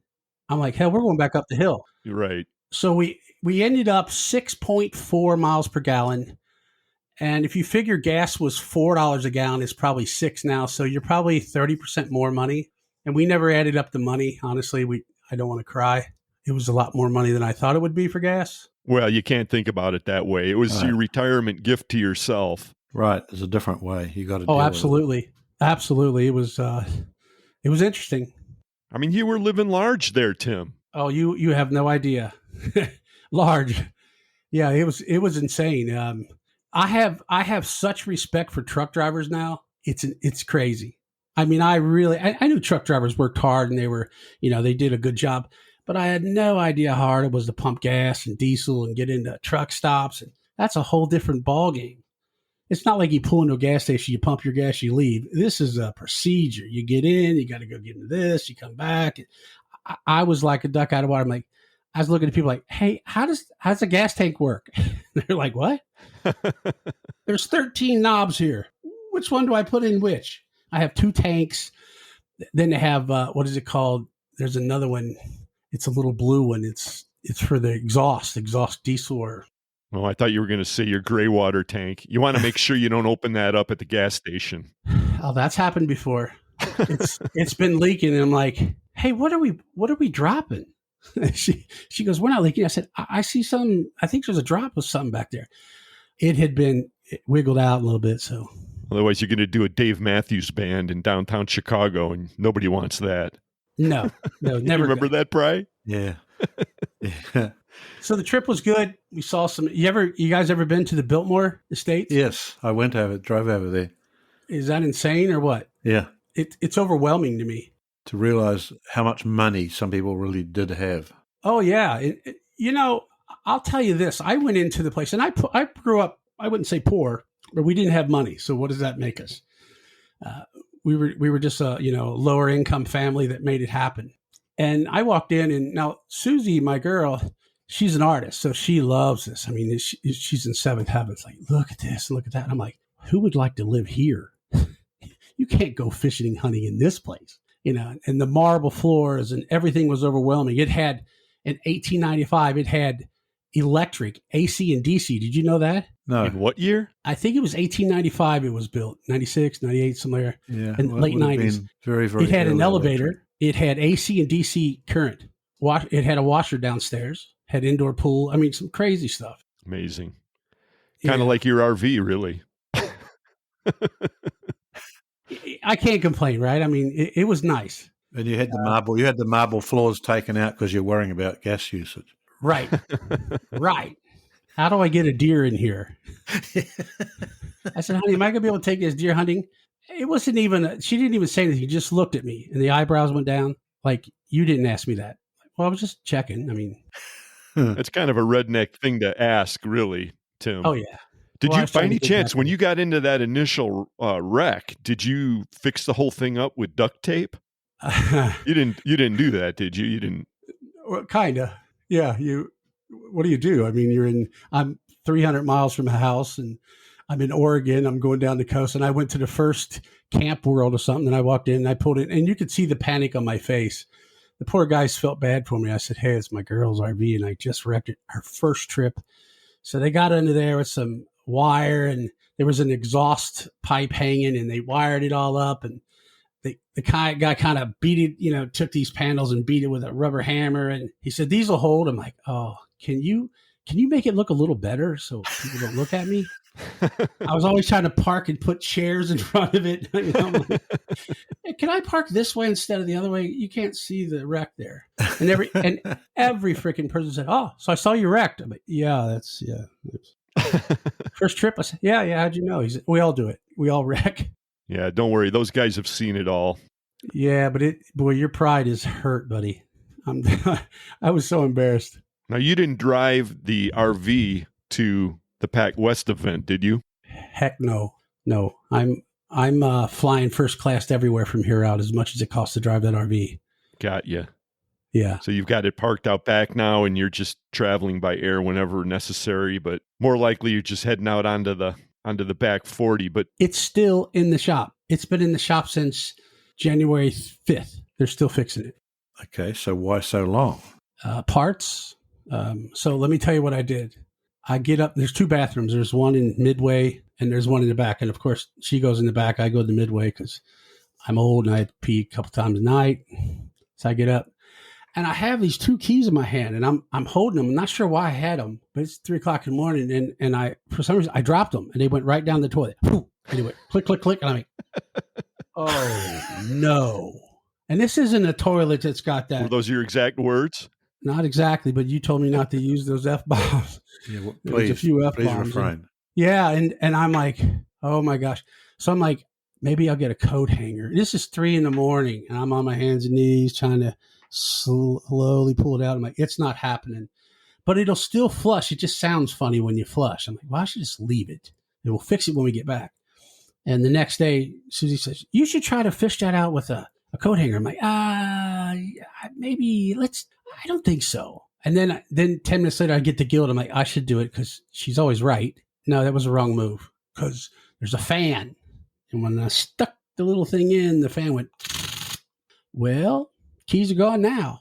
Won't flush, won't do nothing. So now we're down to one bathroom. That has to be fixed. The slide out broke on the driver's side. That's a 24-foot slide out. And I called for repair in Bozeman, Montana. And a guy says, yeah, I'll be right out. Well, he comes out, and I'm not making fun of older people, but he's 70. He goes, we're going to push this on in there. I'm like, Kimosabe, you can't push nothing. I mean, I'm sorry, but he could barely walk. I'm sure he could fix things, but he wasn't, I'm 6'3", 320 pounds. We pushed that side back in and it like to kill me. It was just insane. And then we had during the tornadoes, our slide out on the passenger side, and it's raining like I've not seen. It's like a monsoon. Water starts pouring through one of the speakers coming down on the couch. I'm like, that cannot be good. I'm like, hey, honey, I hate to tell you this, but we got a small leak. And it's not a leak, dude. It's turned on the water faucet. It's coming down like I told her, you think there's a faucet up there? I'm like, this isn't a hidden spot on the roof. Get a bucket. We do it. It's something broke and something. Listen, when you're in an RV, it's an earthquake running down the road at all times. It's shaking. It's breaking every mile. That's just the way it is. We hit in Sheridan, Wyoming. Sheridan, Wyoming. They had a big sign that said, hey, if you're a wind advisory. I'm like, well, it says small vehicles with big sides don't drive on the road, or I didn't pay attention. Oh, you didn't? Yeah, that was probably something you should have paid attention to, Tim. So what happened? It's just words, just words. Wind. Truckers were doing it. I said, we're as big as a trucker. Well, that's only for safety. Yeah. What's the worst could happen? We're driving, and I'm going about 55, and that diesel will go 70 or 80. But with the winds, it's kicking. It's probably 70 mile an hour winds at times. And we go along, and we hit a wind. What do they call it? A surge or the wind just hit us, and it almost stopped the vehicle. And I'm not exaggerating, because when it hit me, I thought, what did I just hit? Because I heard metal. I was like, did I run over somebody or something? She goes, no, what was that? I said, hell, I don't know. So we pulled right over. The wind it's like that reporter in the hurricane. This storm is so bad, and he's fighting to get out in it. And I'm trying to get out on the driver's side, and I look around. I have a 30-foot awning that it blew the awning off the RV. Just gone. All that's left is the case the awning was in. Did you make sure that you had retracted it before you started off that morning? It was closed. The wind shear was that strong. Just checking. Yeah. Oh, yeah. No, I only wrecked once, buddy. So that was, $5,000. Tore off one of the antennas. It's just, yeah. So why is it still in the shop? Because it can't get parts. Right. Well, we're bringing this full circle to the fastener industry because a lot of folks in the audience, whether or not they have any experience selling their company, buying an expensive RV, and then proceeding to destroy it, they can all identify at least with the not being able to get stuff. So thanks for that, Tim. So you didn't drive this thing to the Pac-West. You flew to the Pac-West. And how did you get the idea to even go? Did Carmen call you up and invite you? Or why did you wind up going to the conference in the first place? Just pining for the fastener industry, were you? Kind of, sort of, maybe. I did some consulting. And what I found with consulting was it wasn't very fulfilling to me. Yeah. So a company hired me and said, come out and tell me about my company. And I knew a lot about it. I can't say anything. I have an NDA with them, but I'll just explain. When I went down and I saw them, and I seen they had holes and gaps, and I gave them, what I thought would help. And it was kind of easy for me because it was just right in my wheelhouse. But in the end, they didn't do anything. They just paid me a lot of money, had me give them write out a scenario, what would work and how it would fix. And I don't think they can do it because I just think they wanted to hear what somebody else would do to fix it. So that being said, I didn't take on any more jobs, and I started helping young entrepreneurs in this area because I still wanted to give back, but not that I don't need money. I would love to have more money, but I wanted to give back to people who mentored me. So I've been helping these young kids, and a guy named Rob Sadie started a company called Fable Fasteners, and he's selling online. Rob worked for me, my operations guy. He was next in command. He started his own. So I said, we should go down to the Fastener show and you should see all the guys and just rub elbows. And he goes, will you go with me? And I'm like, I'm not in the industry anymore. He said, you'll be fine. Talked to Carmen. Carmen said, yeah, come on down. Love to see you. So we went down under his umbrella and we just, we worked it like it was a regular show. And I was quite impressed with the I didn't think the floor, having the tables to sell stuff would work. And it did. It was the best part of the show for me. Well, they have a pretty widely respected tabletop. I mean, yeah, they do. Very. Unlike the Fastener show, it was more personal. Yeah. It wasn't as hard selling as everything else. If you go to the other Fastener show, it's just how many people you can see, how much footprint can you put down. This was, I learned some stuff. There was a company called SmartCert, I think it was. Oh, yeah. And Carmen said, hey, and Carmen's a good buddy. I absolutely love Carmen. And he said, listen, I'm going to give you a job. You go over there and because I'm not the most technical guy in the industry. I'm by far the worst. And he said, go over there and see if he can explain to you what this is. And if you could come back and tell me about it. I said, I got nothing to do. So I went over there and I started talking. And I was just kind of joking around. I didn't know what it was. I didn't even get any thought of it. So I sat down and I said, listen, I'm going to sit down. It's going to take a while. I said, I'm not easy to convince or educate. And they started telling me about it. And I'm like, I just looked at her. I said, I would have bought this in 5 seconds. So SmartCert had a table at the Pac-West event is what you're saying. Yes. You went and you were talking to them cold, basically, not knowing anything about it. Nothing. I didn't even give it a second thought of what it meant, SmartCert. So what they do is we had in SQL, and we would sell a lot of items in the industry that needed to be tracked, whether there was aluminum, stainless, silicon, bronze, A325, whatever those other numbers were. I never kept track. But the biggest problem we had was always, hey, that customer wants that cert. And we'd be in the round table and everybody would look at each other like, do you know where it is? Hell, I don't even know. Do we have certs? I'm like, I know we have them, but who's in charge of the certs? And nobody would raise their hands. Okay, somebody go find the cert. And that would take hours, if not days, to find certs. And this company, they attach the cert with the product when it comes across, and it runs through in SQL. I said, do you know how much money that would have saved me? She said it, and I think they gave me a price for yearly. And I said, I would have, in a heartbeat, bought that. Because that was one of our biggest problems when we had a big job and something went astray. They'd say, okay, we need to see the cert. And then you get something from, I won't name the companies, but it comes in Chinese. You're like, is that a cert? I don't know. Could be a birth certificate. You read Chinese? I don't read Chinese. Well, send them this. And we'd send it to them. That's not it. Okay, well, try the other page. And then the worst was you'd have to file it. We had, we probably had 10 or 12 file cabinets every year. Which one's got the cert in it? And the AP lady looked at you like, I don't know what a cert is. So this company, I think it stays with the order. I didn't go into it in depth, but it stays with the order, and they keep it when you, isn't it that they keep it when it goes to their cloud? Yes, they keep it in the cloud. Uh-huh. Everybody should have that. Who shouldn't have that? Why should you not have SmartCert if that's a full-time employee all the time? Right. Well, that's the philosophy. And it's, you were not set up for this. It's really apropos that you bring it up because we're right along on the bandwagon with all that. And Carmen brought us into it too. And now we're big advocates. And we were just thrilled when they partnered with NSQL because, we've been partnered with NSQL ourselves through FCH for a while. And so it's all kind of coming together. Seems like it makes a lot of sense to us too. Oh, and I had no idea you guys were a part of this.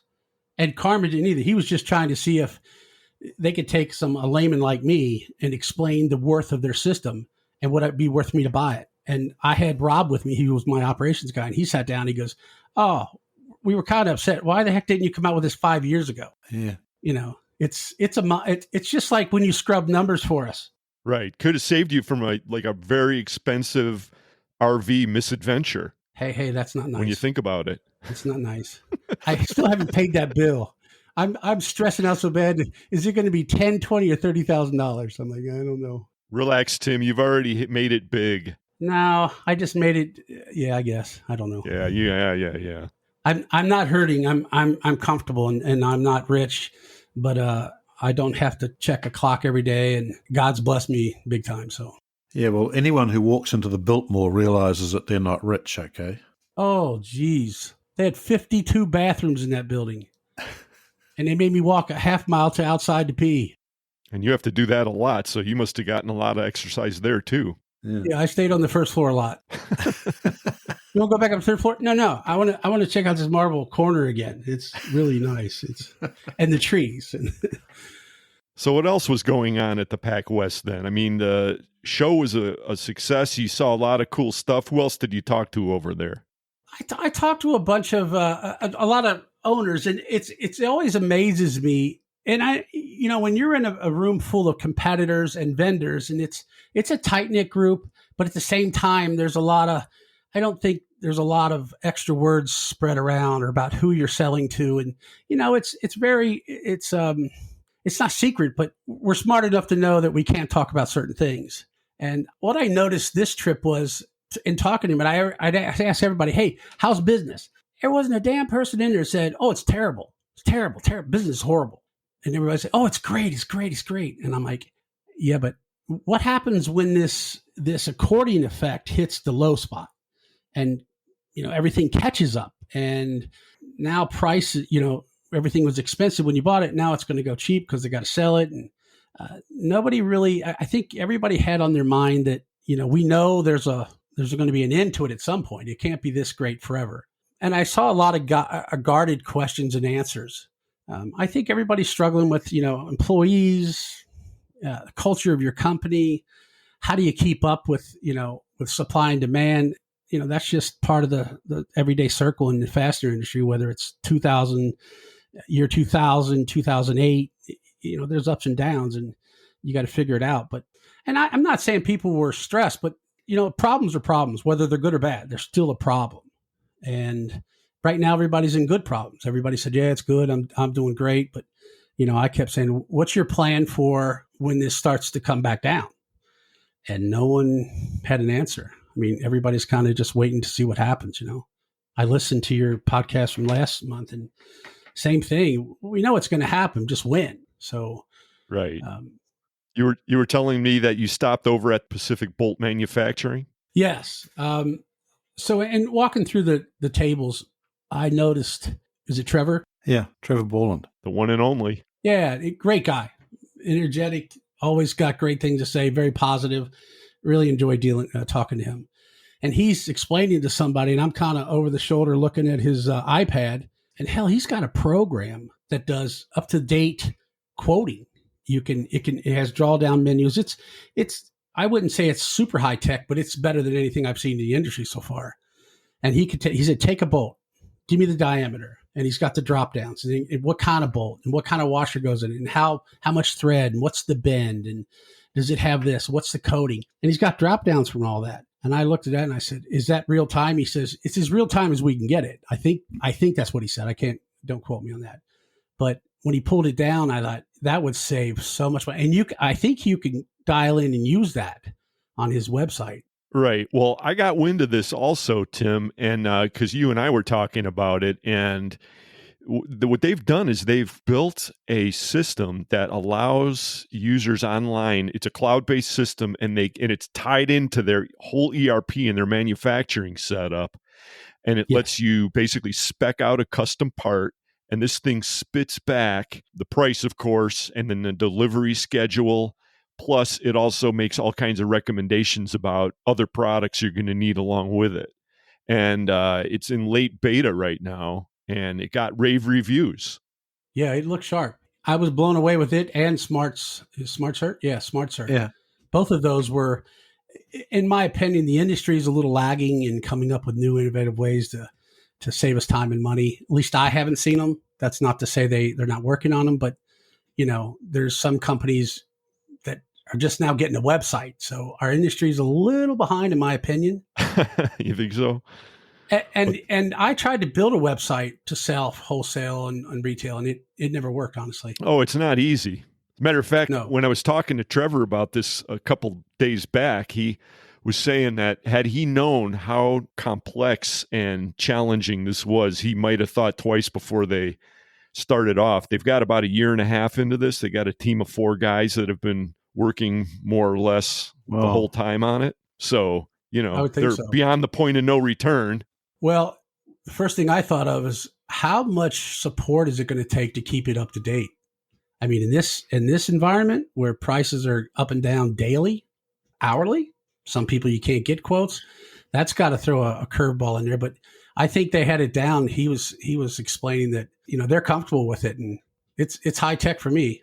Right. Well, we'll watch what happens as they roll it out. Again, it's in late beta, so it's not actually in production quite yet, but it sounds like they're well on their way. Now, you weren't thinking about any companies in particular that you would like to have seen had a website when you were still in business, did you?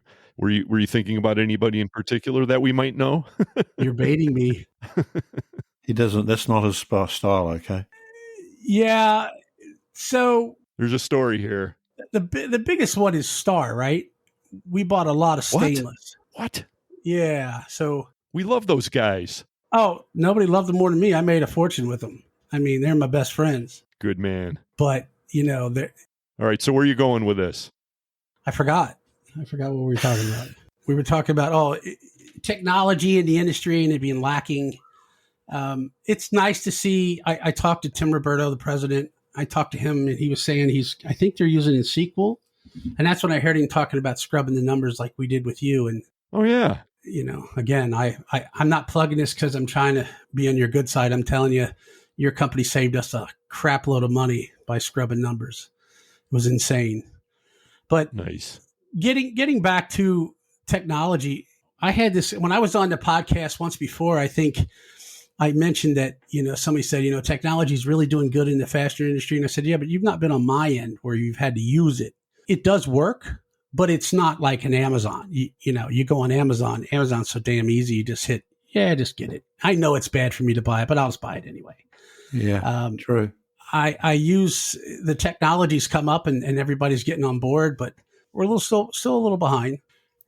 It's tough too, though. I don't understand how technology is going to go in the fastener industry down the road, but we do need companies like yourself that, even using FCH and in SQL where we could, we couldn't find something. We go directly into FCH. We just plugged right into your system. How do you put numbers on that? Somebody doesn't have to get in the book and ask for tribal knowledge. Hey, where did we get those thingamabobs? I don't know. Ask Billy. He bought them last time 4 years ago. You just go in FCH, hit it, you type it in. It gives you all the people that have it and what they got, and you can buy it right there. So I got to bottle what you got, Tim. Why's that? Well, believe me, I try to make that case every way I possibly can. It's just getting that message out there, appreciate it. But, keep going and we're going to sound like this is canned, which it isn't. No, it's not. Trust me. If anybody knows me, I'm not that guy. You didn't pay me anything. You're not taking me fishing, which you should. But well, that's true. We keep trying to get you out here. Isn't it about when I think of why people don't understand and use those? I think of the top people in the business, and I developed a culture before I left. The last 5 years of my business was the best ever. I mean, I had a culture. I had, our average employee was there between 8 and 10 years. We really worked on culture and trying to keep people and have a clean ship. And I think it's the people at the top of the pyramid that can't see down below to see what it's costing and how hard the other people below them have to work. And to say, just find it. That's not easy. In this industry, what do we always holler? People are hollering to young people. We need younger people in the industry. No, we need anybody in the industry that's got a brain. Really? Yeah, it's not. We don't need young people. We'd love young people, but let's face it, we're old school. At least I'm the bottom of the baby boomers. They don't think like me. They don't act like me. But if you can make it streamlined for them, and that's what NSQL did. This Smart Cert, this FCH, that's worth its money in gold. Star's going to be on there. I'm telling you, we did 10 to 20 quotes a day in stainless. We had huge users, and to be able to pull that stuff up and look at it and see their stock and all that, worth every dime. So to me, it's the top people in the industry not getting down in their hands and knees and seeing how everybody else is working and say, oh, that really does save money, doesn't it? Yeah. Because when they gave me the bill for the scrub, and I thought, you're out of your mind. I'm not paying. There's no, what? Get Eric on the phone. I called Eric. I said, Eric, what are you charging me? And then my guy walked in and said, hey, let me tell you what he's doing first before you say something to him. He said, he saved us all this and we're ready to go. I said, hey, thank you very much, Eric. I really appreciate you helping us out. Well, Brian's the one you should thank. But, well, it all comes out now. So, well, glad to be of service, Tim. That's what we try to do for sure. Right. And it's also good to hear your perspective just in general about what is driving or maybe in this case, not driving technology advancement in the industry. Again, this is why we wanted to talk to you, because you have that kind of a perspective coming back from the outside for a little while. And amazing what a little road tripping will do to clear your head, huh? Yeah. Well, remember, one of the reasons I'm back into looking at technologies, I'm helping this kid do a website online. He asked me, he said, Tim, if you were going to get back in the industry, what would you do? Where would you go? What would you do? And I'm like, well, I've got 40 years of history. I probably would stay in the fastener industry because I got an anchor around me. And I would do it this way. I would sell online. And that's all I would do. So that's what he's doing. And so we're seeing technology from a different point now. And right. It's, let me ask you guys, you're a better touch than me. Where do you see it going? Well, much more online, but there's things you can't buy online, okay? Lots of things, because they require some expert knowledge to explain to you why, specifying it made out of grade 8 or something like that is completely wrong for what you're trying to do. Right. It's going to break or something like that. Yeah, I would. So there's agree with only, you. in my mind, I mean, the whole of the commodity thing is go more and more online. But there's still a radical need for very experienced, professionals in fastener companies, because there's a lot of shit that really requires really, really knowledgeable help in order to, supply properly. You can supply someone the wrong thing, but that isn't going to, in the end, win out. Absolutely. I said this the last couple of years in business. We started steering towards being, at least in my pea brain, I thought, the future is going to be, the commodities are commodities. You can buy them anywhere, everywhere. You got to have the right connection. You got to know to call. You better have shook hands and know that you could trust the guy or girl on the other phone.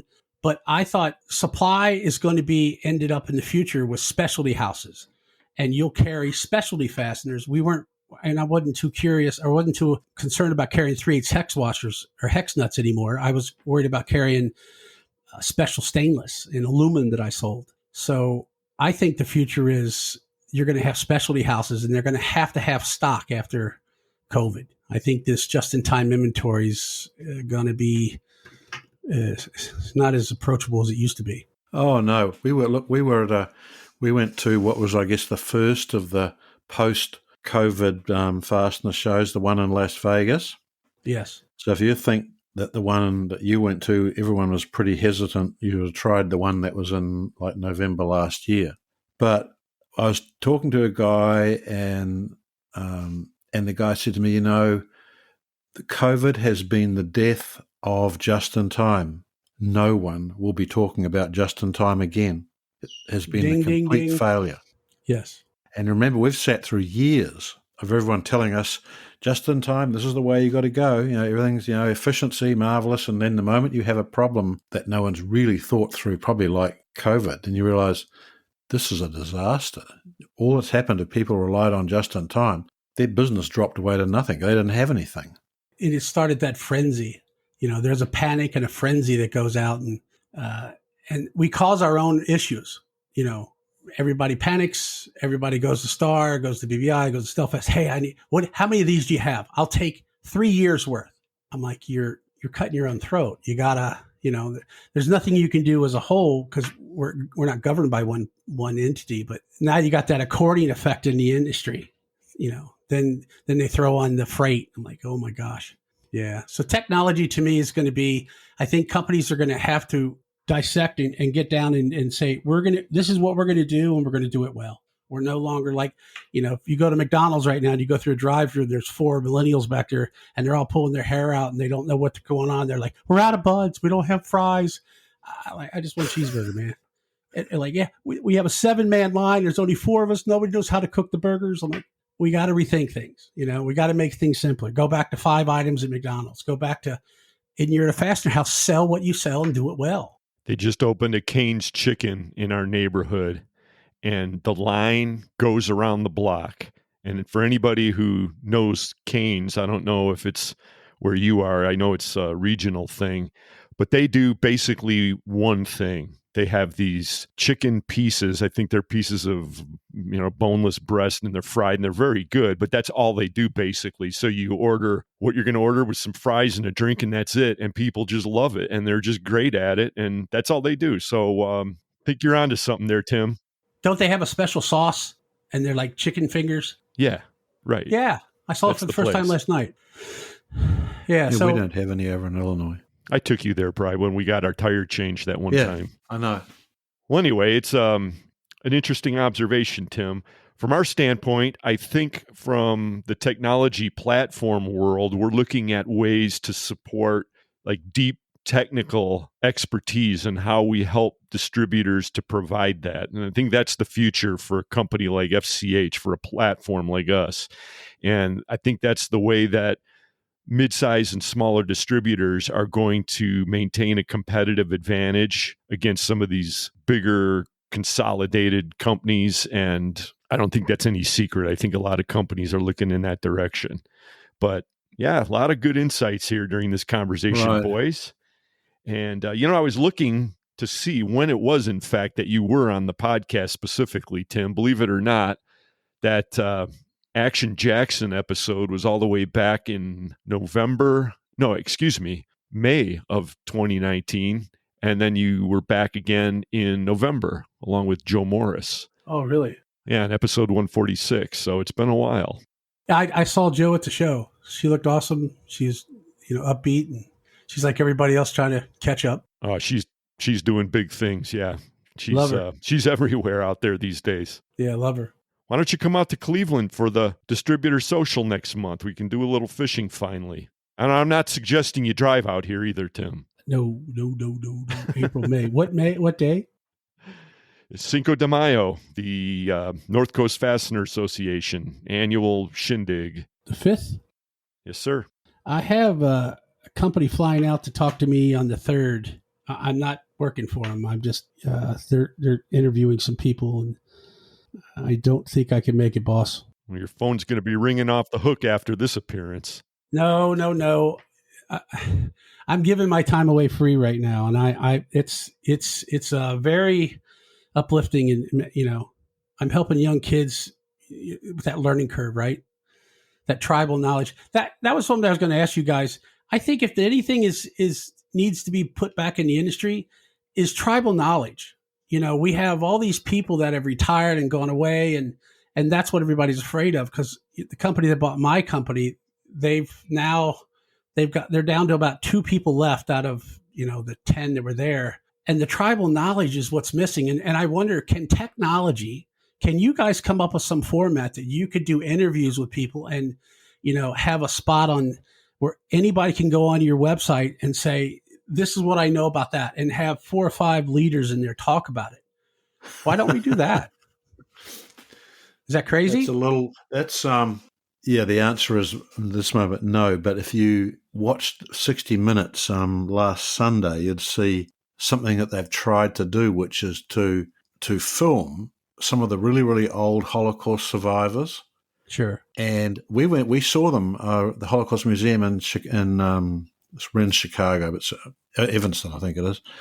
And they sat them there for like 3 months, and each one of these people, they asked as many possible questions. So it's presented to you as a 3D image of this person. Most of them have passed away now. I saw that. It was like a hologram. Yeah, it is. And you can ask them questions, and they'll answer you, because the system knows how to. All the answers are indexed based on possible questions. Hey, that's you guys. I can see it right now. You can have. It takes a lot of money to actually set it up. Let me tell you. Wow, this is like an Obi-Wan Kenobi moment I'm having. Yeah, no doubt. Well, yeah, I put something out on LinkedIn one day, and I said about culture of companies, and I think I talked about it way back when, and I'll be frank, I think a couple guys in the industry at these shows kind of laughed at me and said, you're worried about something that's not to be worried about. Well, it's come to fruition, because who knows all the tribal knowledge anymore? Who? You guys and me. I'm not even in the industry anymore. How do you pass down tribal knowledge? That's the key to the future. Yes, well, how you can collect it, how do you pass it down is the problem, okay? I mean, we set about a long time ago, and it was Eric's idea really, but it was what we end up calling legends of the industry. And we set about interviewing people who were, at that time, this was probably 10 years ago, who were really, some of them had very, very serious health problems, but they were I guess, among the leaders of the industry in the 40s. And they were fascinating to talk to, okay? Mm-hmm. Well, it was a historical archive, and we just scraped up a little bit of it. I mean, there's so much of it out there. We haven't even scratched the surface. Right, that's true. But what you're saying is true, and it doesn't even begin to approach what you were describing in that 60 Minutes example. But I think the idea it's a good one, because let's just face it, the people who are working today have a whole different mindset, and they're very reliant on search engines and so forth. So whereas people used to carry just a ton of product information in their heads, now people rely on that being accessible just at the blink of an eye, randomly. So different times, different technology, and we certainly are dependent on it. Absolutely. I mean, to extent, largely, that's the Google factor now, isn't it? Exactly. And that is why a lot of people look at FCH and call it Scroogle. So thanks for bringing it full circle, Bri. Yeah. That's awesome. Tim, you've got about 1 million other stories to tell us, I'm sure, but we're going to let this one wind down, and we're going to have you back real soon. We got to find a way to get some of the tribal knowledge out of your head. Let's start with you. How about that? I would...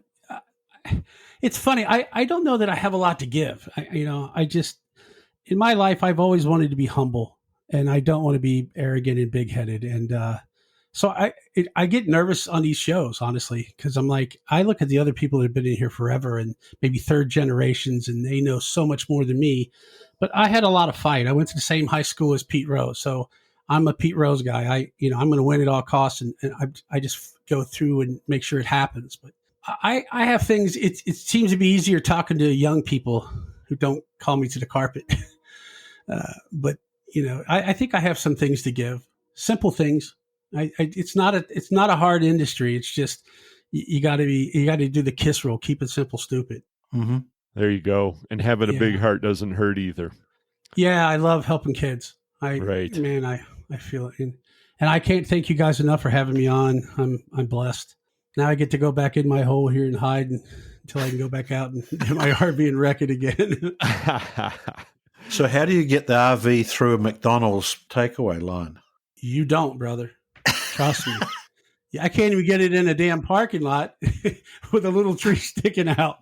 I thought you were going to say it's easy if you just take the order menu with you. Right. You park in the street outside McDonald's. Oh, the rule of thumb is you don't turn anywhere you don't see how to get out of. Because I towed a Rubicon Jeep behind. So not only was it 43 feet, and I had another 12 feet of Jeep behind me. Oh, God. That's what I said, more than once. Well, it sounds like you had a lot to get out of your system, and it sounds like you did it. We've had a great time talking with you, Tim. Yeah. You bet, brother. We've been talking with Tim Action Jackson from Spokane, Washington. He's really not out of the fastener industry, folks. I'm sure you've gathered that by now, and we'll be catching him again down the road. Thanks again. Hey, thanks, guys. Okay. Tim Action Jackson, and this is Fully Threaded Radio. We'll be back to wind this one up in just a second.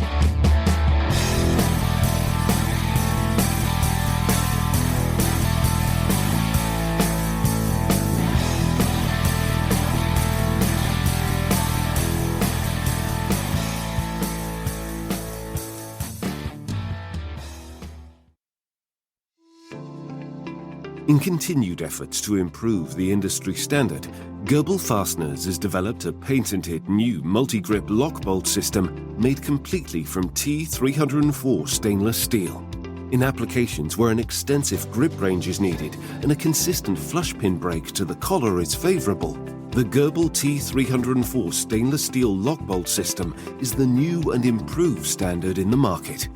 Essentially, the T304 stainless steel lock bolt system's extensive grip range and various sizes can replace up to 14 sizes of the classic 6-groove locking fastener system. Goebel Fasteners, the leading rivet source.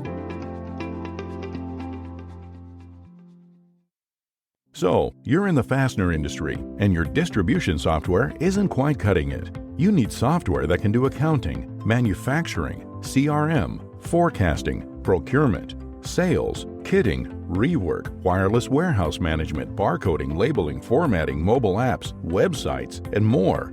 Wow, right?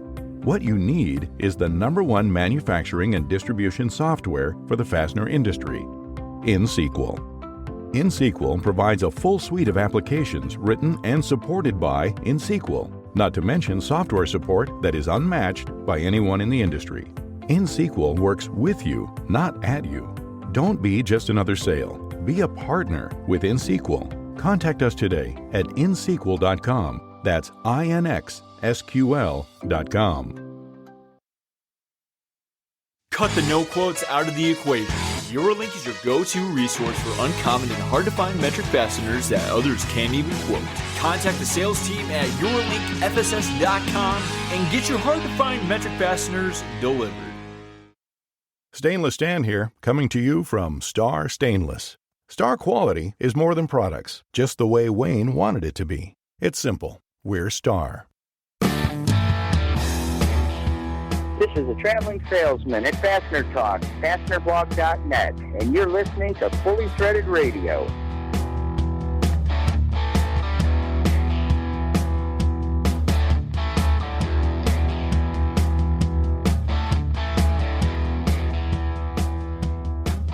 You know, Bri, Tim's story with his RV disaster kind of reminds me of one of my first voyages in my new boat.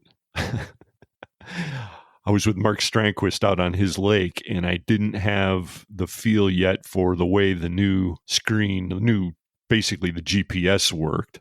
And of course, it was a bigger rig than I was quite used to. And I saw this rock sandbar coming up, and I just had no real feel for how close I was getting to it. And then you guessed it, I found out firsthand, scraped the skeg on the motor, and oh man, the feeling of horror when you feel that grinding on your new baby, it just grinding away. Oh, I could completely identify with Tim's story. Oh, yeah, right. His scratching or ripping part of the side out of his RV.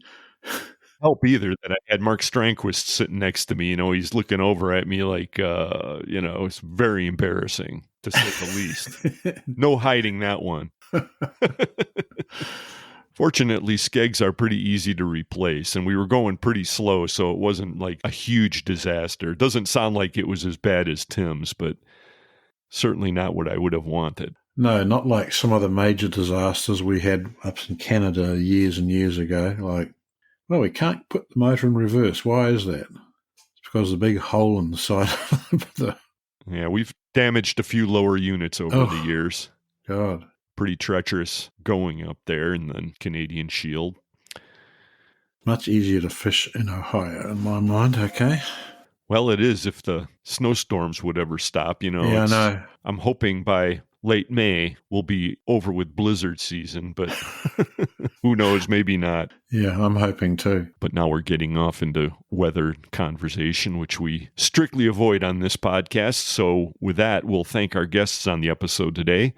And they were formerly of Action Fasteners, Mr. Tim Action Jackson. Welcome back to the industry, amigo. Yeah. Don Shan, also making his return and reminding us that once you're part of the fastener industry, you're not getting out.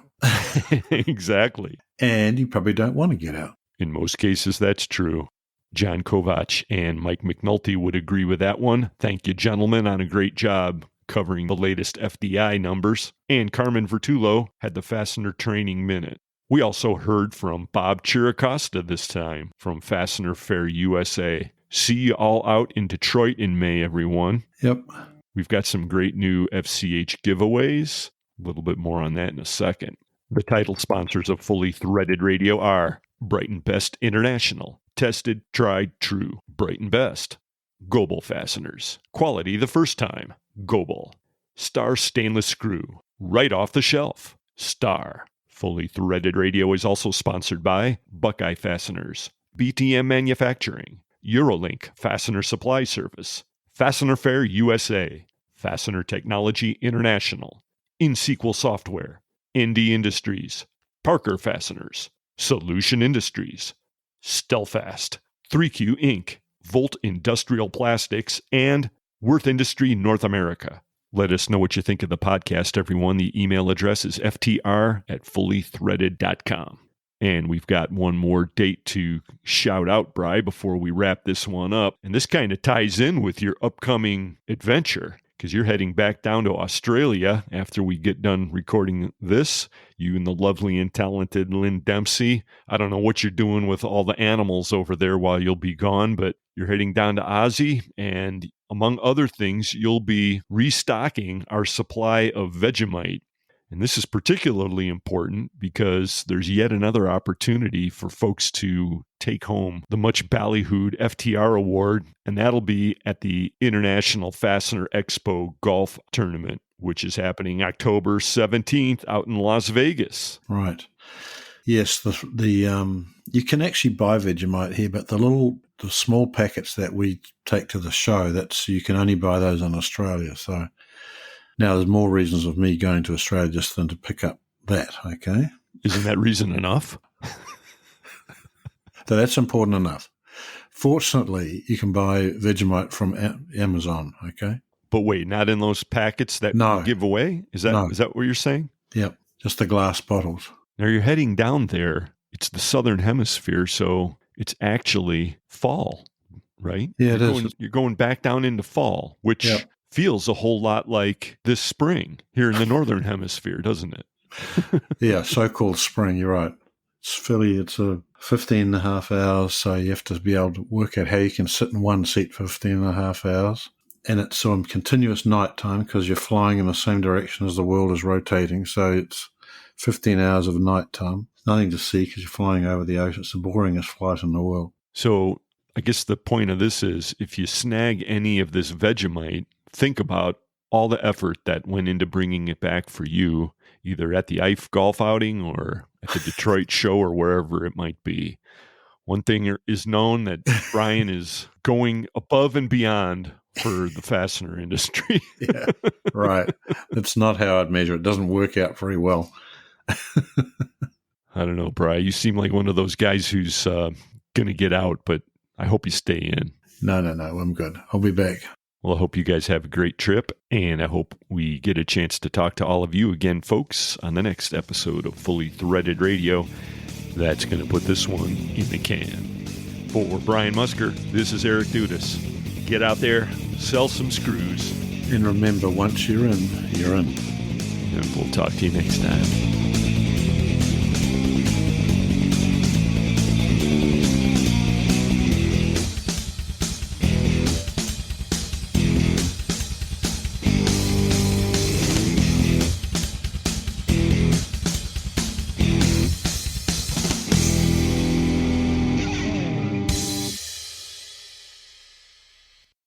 Fully Threaded Radio is a production of Fastener's Clearinghouse. Music provided by Audionautics. This episode of Fully Threaded Radio is dedicated to the memory of Zeke the Fastener Dog. Recording the Fastener News Report won't be the same without him.